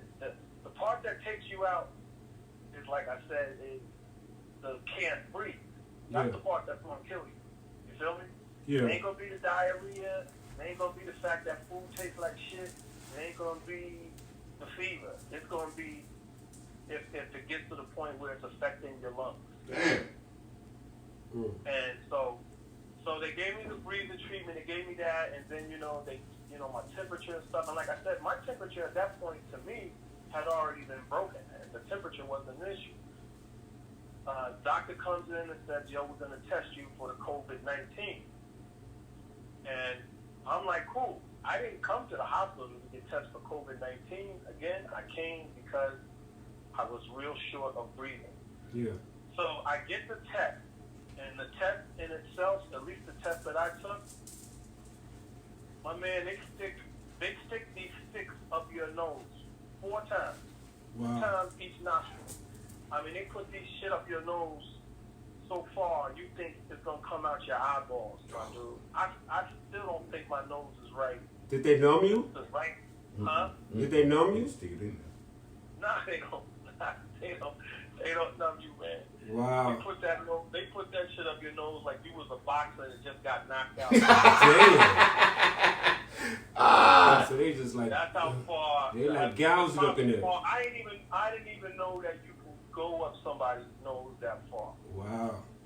So that's the test, and so I'm there and they're doing this, and then I guess they get me to a point. They rolled me to another unit. It's weird too, man. I felt like I was in a movie, and these 2 big security guards is in the hospital. They in front of the doctors, whatever the CNAs, whoever's in charge of moving people around and stuff like that. Yeah. They rolling me. I'm going through these doors. It's like, yo, the hospital's big. It's a nice hospital too. I got moved to a unit called the Express Unit on the 4th floor. That's a new unit? And, yeah, that's a unit. That unit was for people who came in with the symptoms, being sick, and they got tests on them. Okay. Some of them, they got tests on them. Some of them, they got tests on them. Some of them already got their test back or whatever. So I'm in the Express Unit, and at that point, I'm in there. They're giving me the oxygen. They're debating on the ventilator. That's the thing where eventually they put it down your throat. Yeah. So your lungs can get air. Yeah, you get incontinent. Yeah. Right. Yeah. So they reaching to do IVs on me. To get they got to get fluid in me. They got to get some other kind of stuff to fight that. They got to get stuff into my bloodstream. Yeah. You feel me? Yeah. So they do that. Actually, they did that. They did that downstairs before I went upstairs. And my first nurse, right, was this old lady. She was the one in there asking me all the questions about my health and do you do this, do you smoke, this and that, all the personal stuff. And you realize you knocked her down a couple years ago. Damn. Honestly, to tell you the truth, she reminds me of the lady from Poltergeist. Oh, the little short girl? Yeah, this house is clean. Oh, yeah. That's what she reminds me of. And you knocked her down? So, nah, man. So she was the one that ended up having to change my IV, and actually she did good. Like, she got it on the first try. Oh, and I'll get to why I'm saying that right now. Okay. So I slept. I got no appetite at this point. I still haven't, not slept. I was just in the bed, just up looking at the ceiling, making shakes with my eyes. Because you're delusional. And I think I'm delusional because I haven't been asleep. I was having all kind of crazy, thoughts. I was in and out of sleep, but it was crazy, man. I was fighting, munchkins and, Wow. I was having a fight with Chinese people. I don't know if I was subliminally fighting them because allegedly it started there, but I know they was in my so it's like you having ecstasy trips. It's like you on mushrooms. Yeah, I was like in a video game. Yeah. So come Wow. Wednesday morning, they come in. Actually, I'm in the bath. I still got diarrhea. So I get up. I'm in the bathroom. This is around maybe 9:30, 10, and they just come in, and I'm coming back, and he was like, "Yo, we got your results back." You know what I'm saying? And it wasn't no trying to beat around the bush because to me, I didn't care whether it came back negative or positive because at this point, I wasn't necessarily looking at it as people are dying from it. Yeah. I was looking at it as okay, well, if they tell me that I'm COVID-19 positive, it ain't like they could do something about it anyway. You feel me? Yeah. So the news didn't mean nothing to me. I just knew that, can you get my breathing right? I don't give a damn if I got COVID-19, 21, 22. I don't give a shit. Yeah. Can you get my breathing right? So, right? So for you answer, let me ask you real quick. Are they wearing gloves and masks and all that? Or they just... Oh yeah. Okay. Any of them rooms that I was in, it was protocol to get in and out of them. Okay, go ahead, man. I'm just trying to paint the picture. I'm trying to make everybody see the same picture. Yeah. Well, that's the picture. Yeah. And they had to come in there looking like Darth Vader. Okay. Up, helmet, gloves. You know what I'm saying? Had to wash up, and then before they leave, they, you know what I'm saying? So yeah. It's like surgery type of thing. Yeah. Okay. Yeah, it was they had a routine to come in and out of the room. Okay. And so I got the thing, and so at this point, they're still worried about my breathing, and I'm getting all kind of, because they got shifts. You know, you got nurses and CNAs are all, and doctors. They're working, because there was a doctor that was in charge of infectious diseases. I only saw him one time.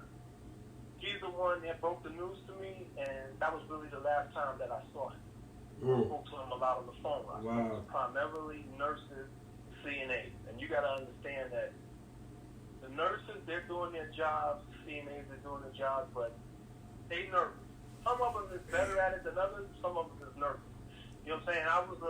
I had some things that went on there that I was like, God damn it! If COVID don't kill me, y'all gonna kill me. is how I was feeling. Go back to that news when he broke it to you. Like, you know, was it like, you know, no pun intended? Was it direct, or did he beat around the bush with it? Nah, it was just like, hey, we got your COVID-19 test back. Your test came back positive.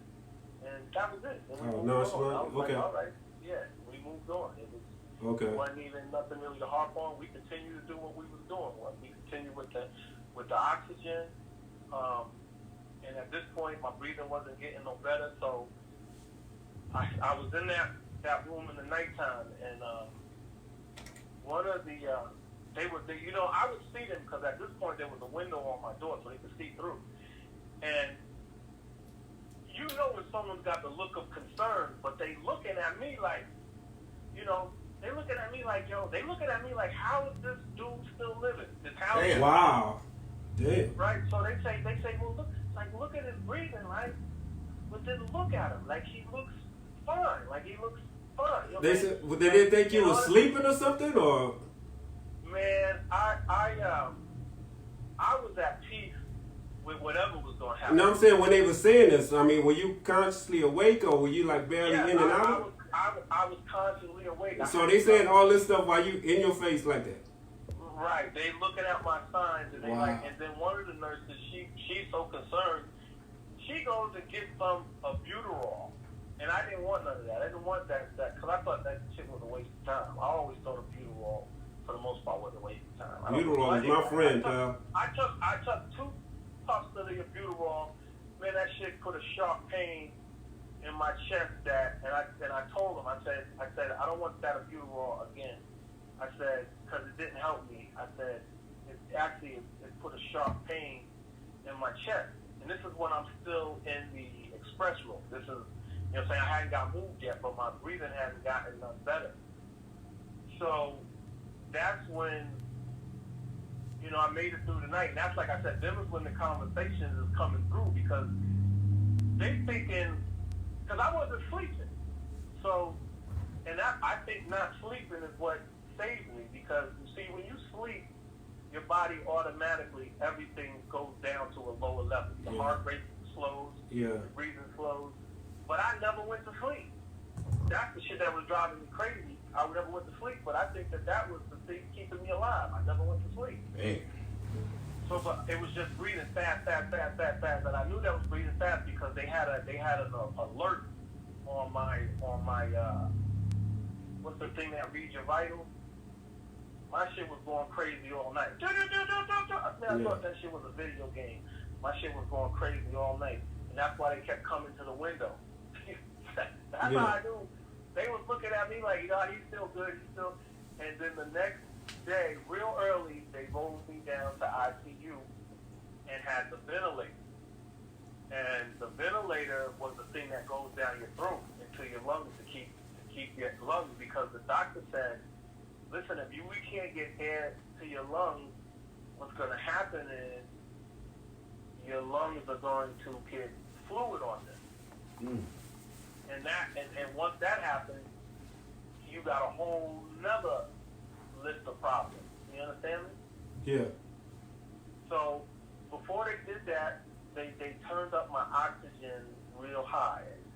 Man, I must have sucked in so much oxygen, man. I was a freaking airhead, dude. My nose was burning.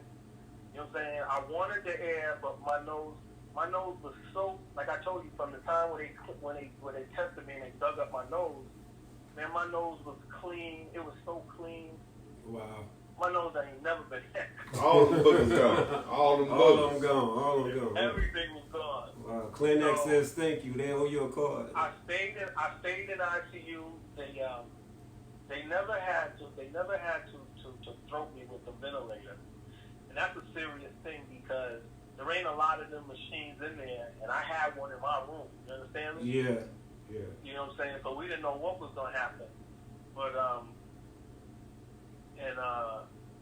But that's a good thing though, because if you get intubated, you can't speak and.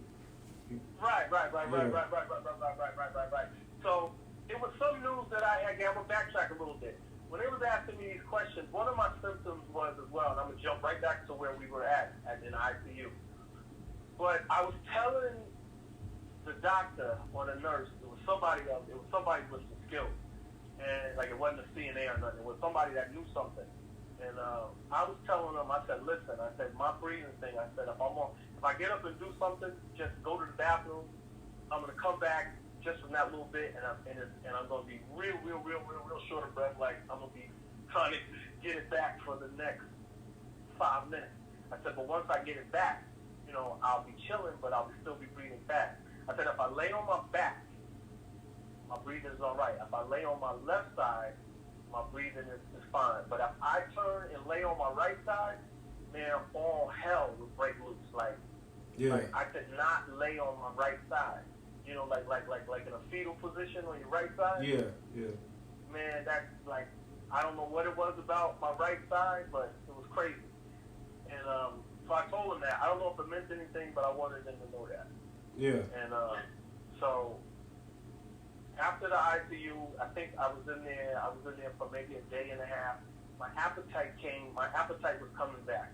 The first thing I had like a liquid meal. It was all broth and stuff like that. Like, it was certain things that I couldn't eat. My potassium was low. They were giving me potassium. And at this point is when they started to introduce the pills that were out there called hydroxychloroquine. Oh, yeah.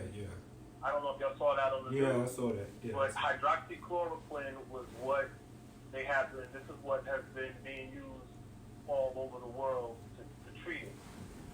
Whether it was doing anything or not, I don't know. What I ended up reading about it, the doctor told me that, the thing that they use that treat malaria, lupus, and treat with rheumatoid arthritis, right? Yeah. So I took treatment for that for, I guess, 4 days, whatever. I remember getting to, they said, well, you're at the end of your treatment for the hydrochloroquine. And my appetite was good, man. At that point, man, my appetite had got better. My breathing was still suspect. That's why, of course, because the temperature was gone, but the breathing still wasn't right. And that's the main thing, because for them to discharge you, your breathing has got to come around. So, at this point, I'm eating French toast. I'm ordering, salmon. I'm ordering pudding. You know what I'm saying? Chitlins. Meal. You said chitlins. Roast. Huh? You said chitlins. Yeah. I started eating. You understand what I'm saying? Right, I did. I started eating, but it was going in cycles because it came back around where I was feeling like shit again, and I felt like I was gasping for air, and I told them that. So they were still treating me for the breathing and the oxygen, and still had an IV on me. And me having to use the bathroom, and this is what was my thing about the people being nervous and not paying attention. I got up, one time to use the bathroom, and so I had to take the stuff off me. So, they got to go through all this stuff to get back in the room. So I use the bathroom, I come back, I put the stuff back on me and this and that, and they the IV and the thing, they don't plug the machine back in. You know what I'm saying? So I'm laying in the bed and I'm like, my mouth is all dry and shit. I'm like, God damn. And I look up and the IV machine they didn't even plug it back into the wall. Wow. So I'm hitting the button for the nurse and I'm like, yo. You know what I'm saying? I know they're nervous. I'm upset about it for one because I don't know how important it is or unimportant it is. Yeah. I just know it ain't plugged in. So I tell the nurse, I say, listen, I don't want to die in this hospital. And I said, if I do die, I don't want to die because y'all forgot to plug the machine back in. You understand me? Yeah. Don't let it be that. She understood what I was saying. I wasn't rude about it. I was trying to be humorous, but I was dead serious. And so and then the other thing I dealt with, my thing in my arm kept coming out, right? But at this point, I'm weak. I ain't really got no veins. So I had at least 4 nurses, man, coming in there, trying to put the IV back in, but they missing. You understand me? Yeah. They poke it. I had so many holes in my arm. I look like a junkie. Wow. And then they said, "Oh, we'll try the other arm." And I'm like, "Listen," I said, "Yo, you've been here all night." I said, the other nurse comes in. I said, "You." I was at this point. I was like, I didn't even care. I said, "Well, you guys got to get good somehow." You understand what I'm saying? Because it don't kill you for them to miss, but you don't. After somebody poke you with a needle 4 times and they I'm really done. get it, Yeah. you ain't in the best of moves. Yeah. So I was like, just let the next nurse that's fresh that come in, let them do it. I said, it's not. I said, and I went on to say, well, you had the damn machine unplugged anyway. I said, so another hour. Yeah. You know what I'm saying? You ain't missing out. Yeah. Right. So nevertheless, another person came in and got the IV, because you got to have the IV back in you, because at this point I'm getting better, and they know it. So they taking blood from you. They taking blood from you because they're going to use that blood to find out how to treat everybody. Because the blessing is once somebody gets it, they got something built up inside of them. And that's what I was saying. You know what I'm saying? I'm running around here wondering that people going to treat me like the boogeyman. And I'm like, shit, I'm living. I survived it. I feel like, Superman. You understand me? That's how you feel. And this is knowing I got 2 people in New York died. Took them out from it. Your friends? So it was very much reality that dying is in the equation, especially if you know somebody that did die. Yeah. And that's what made me start posting the things, because I think a lot of us, even me, until it strikes you right on your front porch, you be like, and then you be like, nah, here we got it. You know what I'm saying?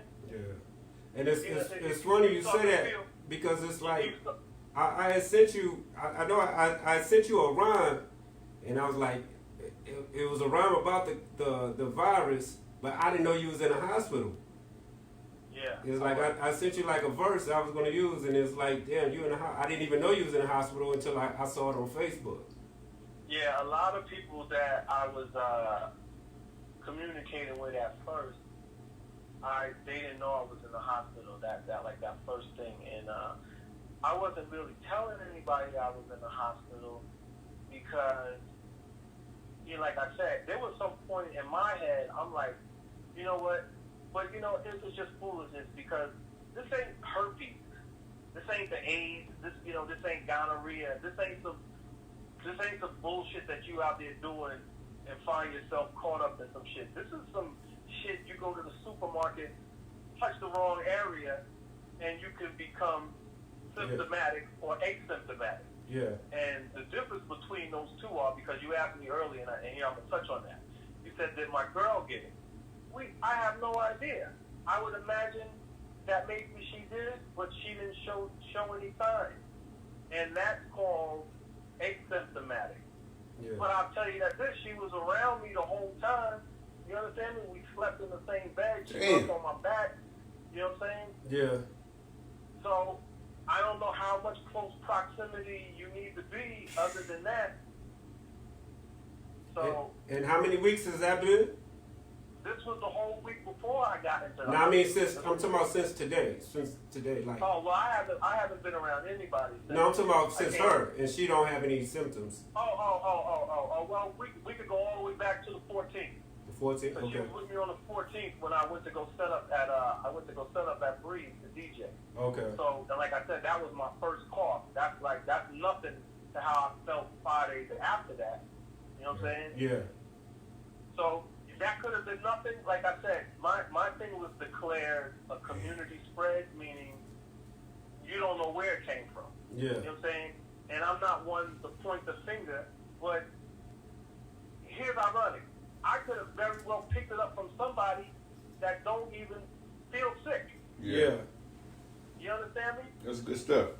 Yeah. I could have picked it up from somebody that doesn't feel sick. Someone doesn't have to be running around here with a fever, coughing to spread it. That is why it's so important for distancing. That's the importance of it. Oh, I feel fine. I go, yeah, you go feel fine, and you got that shit on your hands, whatever. Gas pump, go into the store. Yeah. You're gonna get a bag of Doritos. You touch that bag of Doritos, but you don't get that one. You go. I don't know if it's quite that simple, but I would think that it is, and this is why I say that. Yeah. These people in the nursing home, they ain't going nowhere. What's happening is the people who work in the nursing home Serving doing it. their shit, going home, going wherever, coming back to the nursing home the next day, It ain't spreading. Delivered. and then it spreads. Yeah. So you gotta realize that it's just that simple, right? Because the people from the nursing home, they ain't left. They didn't leave the building. Yeah. How they did it? You know how they got it. A worker came back feeling absolutely fine, and David, you don't have to look like you're dying to spread it. Yeah. It could be the cashier at HEB. It could be the gas pump that you use. It could be. You reach into the ice to get a beer. You reach into the ice to get a It's beer. anything. Yeah. Can you imagine? You whip out your credit card, right? You're going to pay for your food. You put it in there. They ain't wiping them buttons down because it's not a normal thing to wipe them buttons They down. doing it now. I went to Walmart earlier today. They doing it now. They Okay, well that's what I'm just saying. You put your card in, type your little buttons on the thing. Damn. Well, I you do know the how many self fingers checkout. touch that? Yeah. You know what I'm saying? And then after you know what I'm saying, you touch it, you don't enter the right code in, and you like, oh shit, I entered the wrong code in. That number. Yeah. You inadvertently go up to your face, scratch your face, like what you do trying to remember some shit. Yeah. You put that shit next to your eyes. Damn. That's it. Just like that. Just like that. It enters through your eyes, nose, mouth, probably your ears too. Yeah. Yeah. Any of them 7 holes in your head, you can enter through there. So where am I at today? Yeah. I feel a lot better. My instructions was when you get out, you're already cleared when you get out because they took your blood and did another test. They say just to, quarantine yourself. Don't do nothing for 3 days. My thing was 3 days, but I haven't been around anybody since I got out the hospital. So, well, I guess since it's all new right now, so do they? I mean, squash a rumor right now, because you actually been through it, lived through it. Can you get it again? Like, okay, well, I'm gonna answer the question to that. Okay. The answer to that is like I don't think that they honestly have the answer to that. But if I had to make a guess, I would say yes, you can get it again, because if you look at the COVID-19 just like a cold, a common cold, which there is no cure for the common cold, meaning you can get sick every day. You understand? Yeah. Like if you get a cold in January, you can get another cold again in August. You understand what I'm saying? Yeah. So I would say your odds of getting a turnaround and getting it again right away are very slim. your body has, what the Creator put in it. That immune system. So they basically. I got a line of defense inside of me that, it come around me. It's like, that's, somebody already been there. We can't get back in there. Okay. You know what I'm saying? Okay, I have so to put it in. Like, if the COVID come knocking on my door again, they going to see that, oh, man, he got all them security guards around him now because we already got him one time. So another rumor question, like I say, since you've been through it, I'm pretty sure, they advise you on it. With the whole, surviving in heat. So we in San Antonio, so you know how hot it gets here. So is that like, if anybody got it here?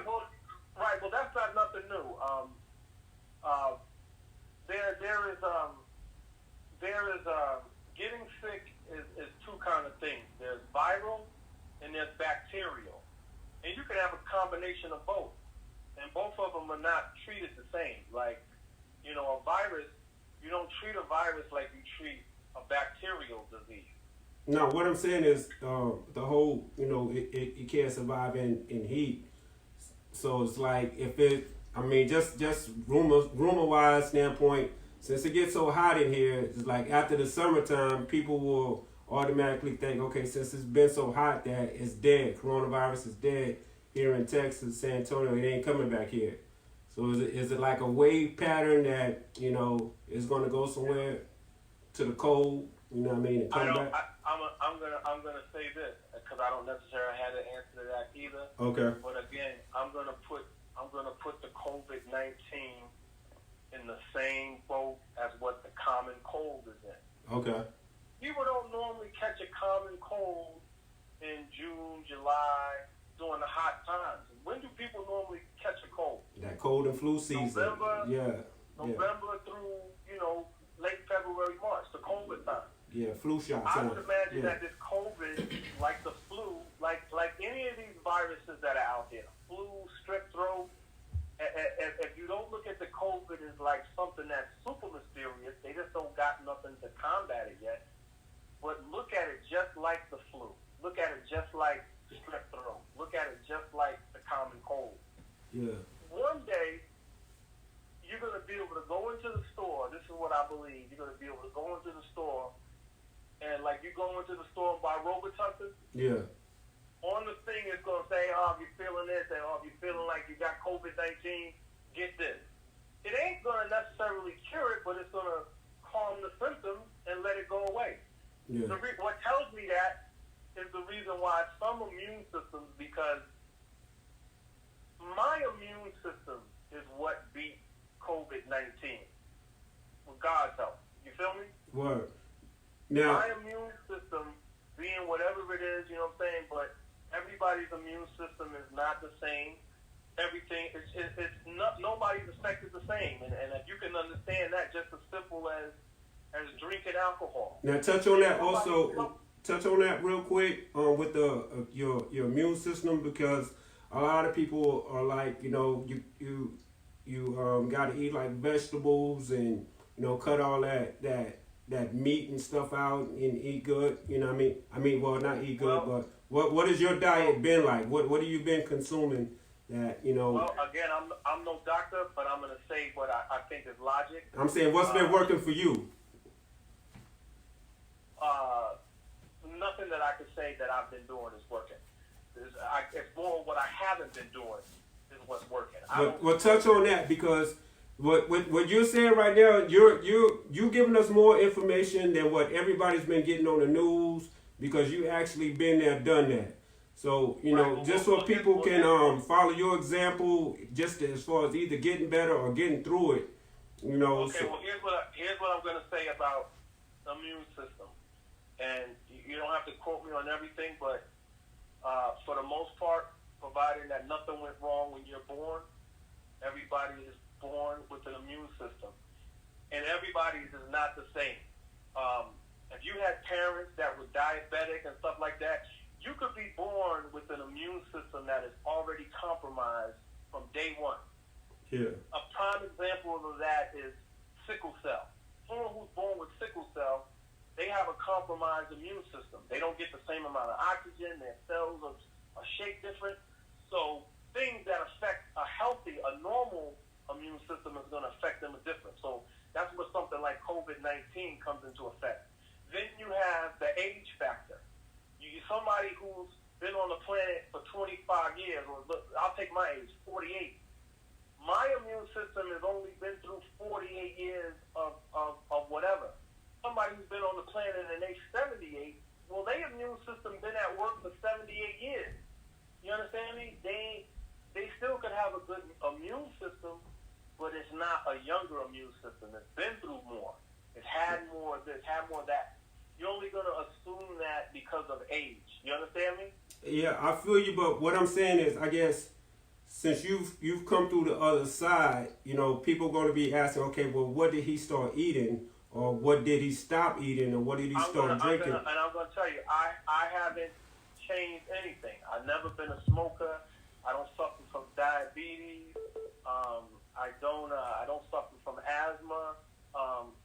I like to think I eat as healthy or as unhealthy as anybody else. Do you eat bacon, or you eating like more salads, or you know what I mean, or man, if just salad burger? You go there, Whataburger?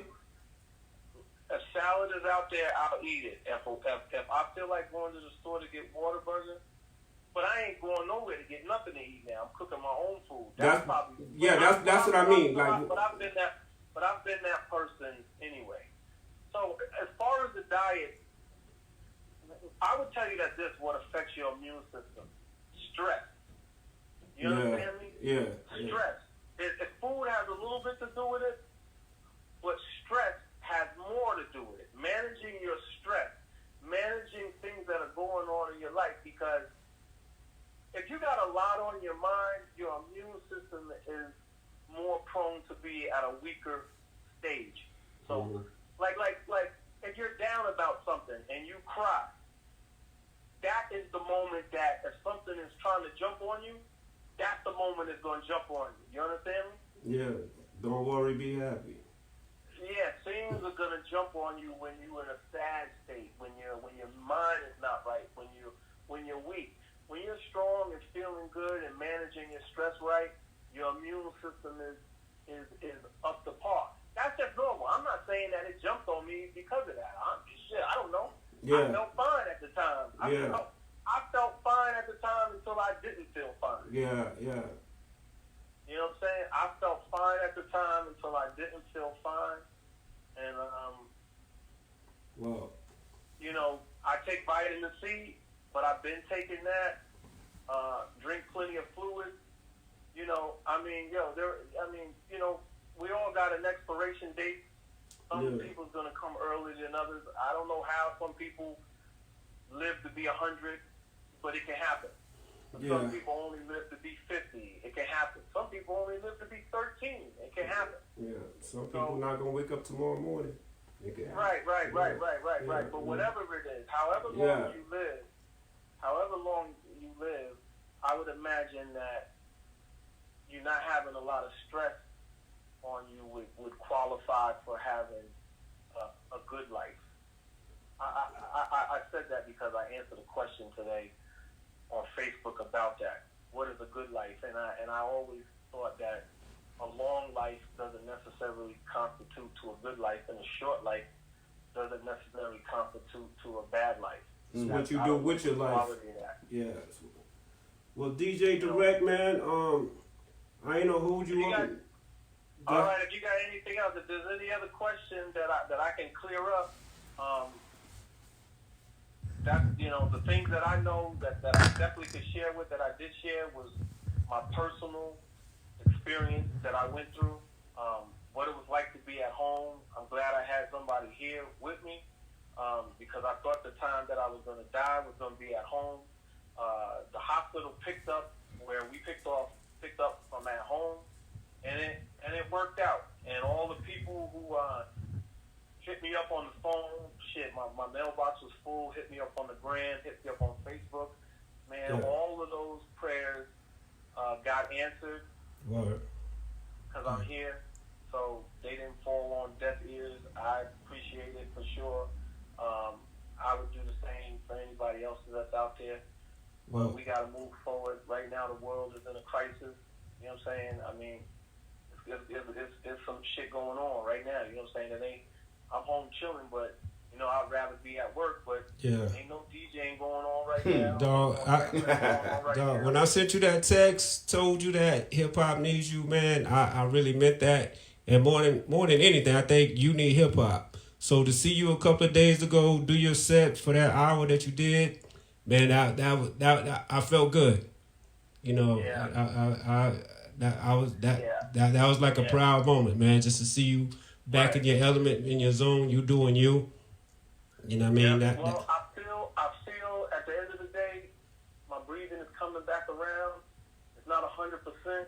You know, every now and then I'm breathing and my body has like a hiccup to it.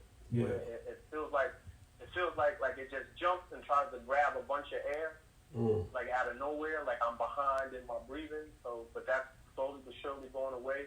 I'm just out getting a little. You know, I go out. You know, I walk to my car and get a little bit because I think too much rest is not good. I think too much exertion is not good. So you got to do a little bit of both. Yeah, because when we spoke earlier, you know, I feel victorious. It's not something that I want to celebrate because I cut on the news every day and someone got it and somebody's dying. So you feel happy you made it, but you also feel like they didn't make it. Yeah, I was saying earlier on the show, man, people need to stop watching the news so much because they get depressed. Remember how you were saying, like, you know, you get that feeling in you, you know, it weakens you. You know, stop. Yeah, There's too much negativity, you know, it brings you down because you become paranoid and... Well, I'm going to tell you something. I haven't been watching the news. And that's a good thing. And I was completely in the dark. And then I tuned in today, went on CNN, went on KZAT, and guess what? It has not gotten any better. And I had no clue because I wasn't paying attention, but it ain't getting no better. That's where I'm concerned about that because it's got to get better. Yeah, what I'm concerned is how they predicting this week is supposed to be like the worst week. They predicting so many deaths this week, and you know going into after next week is supposed to get better because this is supposed to be like peak time, but. At the same time, it's like all that negative energy, you know, like you were saying, they're not showing, you know, they not doing a piece on, you know, like on you, how you recovered from it. That's what people need to see. People need to hear the... That's what I watched today. I watched a piece on a 90-year-old lady who she was in the state up in Washington where they first got it. Oh yeah. She got it in the nursing home. She was put in the nursing home after having like a heart attack or something. You know what I'm saying? Yeah. She was pulling through that. So in the nursing home is where she contacted the COVID. But she made it through. And I got to listen to her whole story and her word is born. Everything that she said, I'm like, yo, that's exactly how I was feeling. So I knew she wasn't, like I knew it wasn't made up. Tripping, and I knew she wasn't tripping. Because everything that she said, she made one profound statement. She just said there was a point in time where I just wanted nobody to bother me. I didn't want to move. I didn't have the energy to do nothing. She said, I didn't want to die, but I didn't want to be bothered by nothing. And that's how I was feeling. I didn't want that's powerful. to hear shit. I just wanted to sit in this particular position because it was the most comfortable for me. See, but it wasn't going to heal me, though. It was just, I was in the least pain, not moving, laying right here, not talking to nobody. See, and I think that's something that needs to be put out there, too. Like, because that's not going to help you, because somebody's got to get you up and get you to the hospital. Somebody's got to, you know what I'm saying? And when you get to the hospital, they're doing what they can, but, man, a lot of that is a guessing game, man. So, you know, everybody needs to stay clear. You know, don't be scared of each other. You know what I'm saying? Getting the COVID-19, it don't make you the boogeyman. I ain't running around here with the AIDS or herpes or gonorrhea, no shit like that. I'm running around here with the antidote to help people get better from COVID-19. So what was your discharge medications? There is none. You just go in and So when you left there, it was like, here's some Tylenol, you good? Nah, there's nothing. They don't have nothing. What's fighting my COVID is inside my body. They took the medicine from me. Okay. The medicine is being made. This is God's divine plan. It's being made inside your body. Yeah. That's where they're gonna get it from. Yeah. They ain't gonna get it from somewhere else. They're getting it from people who are getting it and surviving it. Yeah. People who are battling it. They're getting. They're saying, "Oh, okay, this is what they got," and their body, their immune system is sending out these soldiers, or it's blocking off this, or it's doing this. Oh, this gave them a headache. I had a bad headache too. You know what I'm saying? The headache was crazy bad. But that's where there is no medicine when you get out. There is no take this, take these pills. The pills that I took, the hydrochlorothiazide, like I said, I will tell you that this. In my hands, just from DJing and stuff like that, and roller skating and stuff like that, my joints used to be stiff. Crazy enough, man, when I left out of the hospital, man, I didn't have no arthritis. I could damn near do a split like a goddamn ballerina, man. Damn. I don't want to see that though. Well, I'm just saying. I don't want to see that. The medicine that I took, it was made you feel a whole lot better. Arthritis, and I see where it did something to my elasticity. You know, I don't have pain in my hands. You know what I'm saying? That comes from messing with the mixer, holding clippers and stuff like that. Yeah. So, you know, you get older, you got like, it helped me. Well, yo, man. That's really all I got on that, my friends. I hope that was some kind of help, man. Damn. No, that was definitely. Numbers are scared. Just know that, you know, the question is, how did you catch it? Who did you catch it from? I don't know, man. If it originated in Wuhan, China, that's where it came from. Because I can't tell you if I got it at the gas station, at HEB, at the club. I don't know. Shit, nobody knows. Yeah. Nobody knows that. Yeah. Nobody knows that because whoever I got it from somebody, they got it from somebody. It's just like a good mixtape. If I make a good mixtape, I made the first tape. I give it to Fury give it to this person, you give it to that person, you give it to that person. Eventually, they're gonna lose track of where the original thing came from. You understand me? Yeah.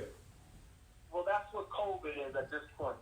They saying bats, then it jumped from bats to some animal over to humans from markets that were in China, and that could be true. There's a bunch of theories out there, but the fact of the matter is, I'm gonna go with they don't know 100%.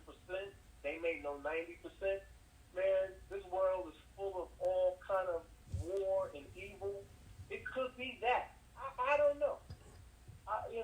Man, we live in a crazy time, in a crazy world where people want power, where chemical warfare and virus warfare. But I ain't gonna get into all of that because I got into it earlier.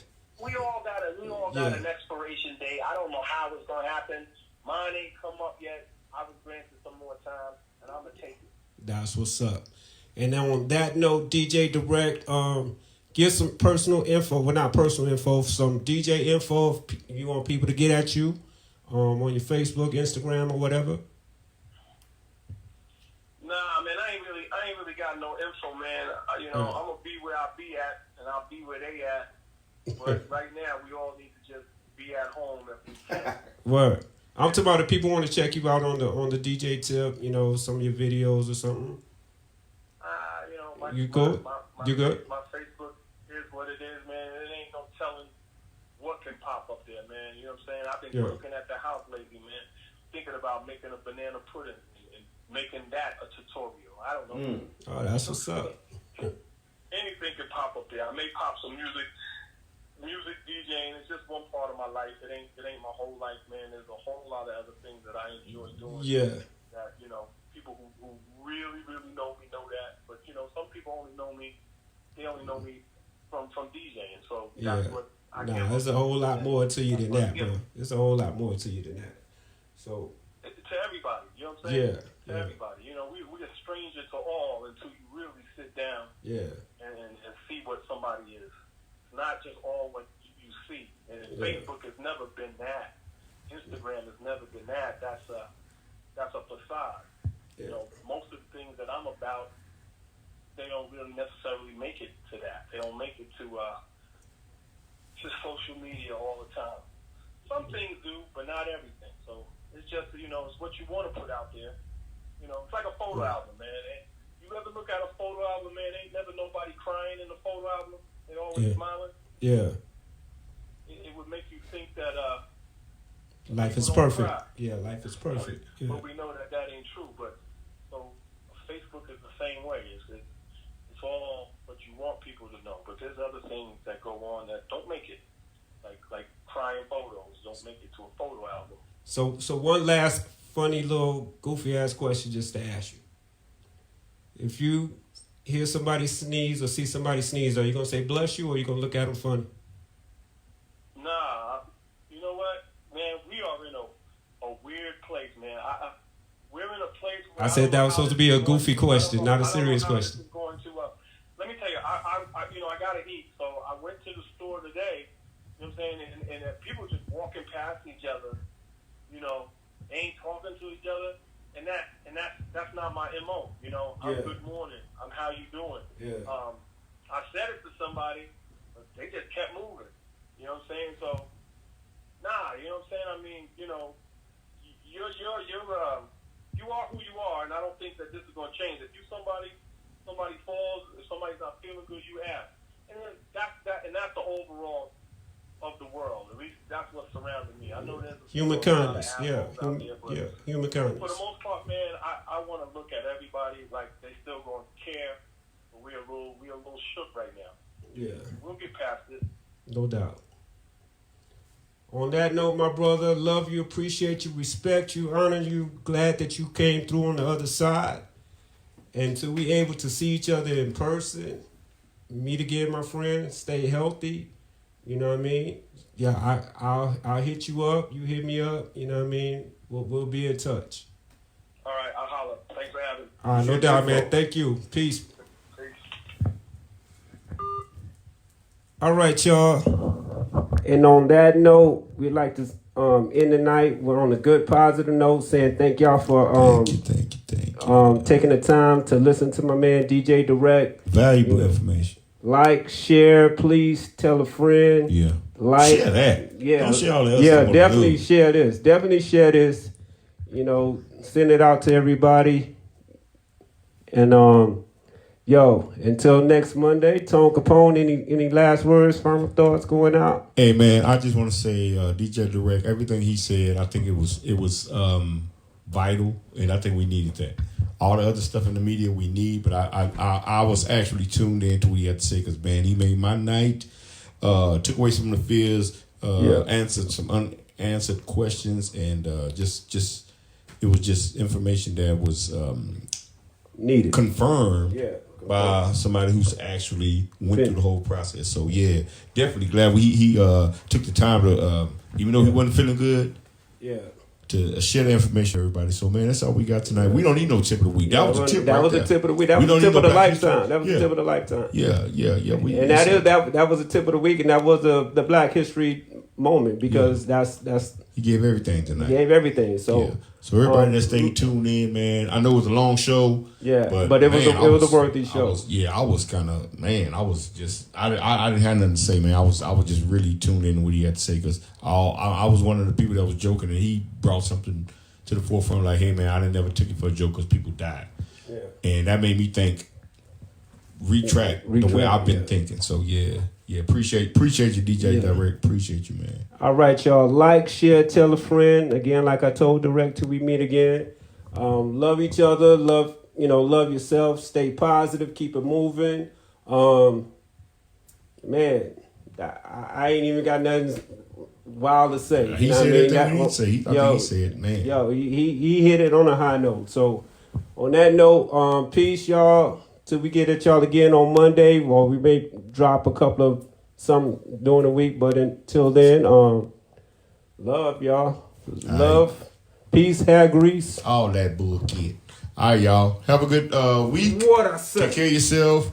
Do what you got to do to prevent Do what you can, whatever preventive measures you need to take. But we catch y'all next week, man. Do your thing. All right, y'all. Peace, and we out. Chill.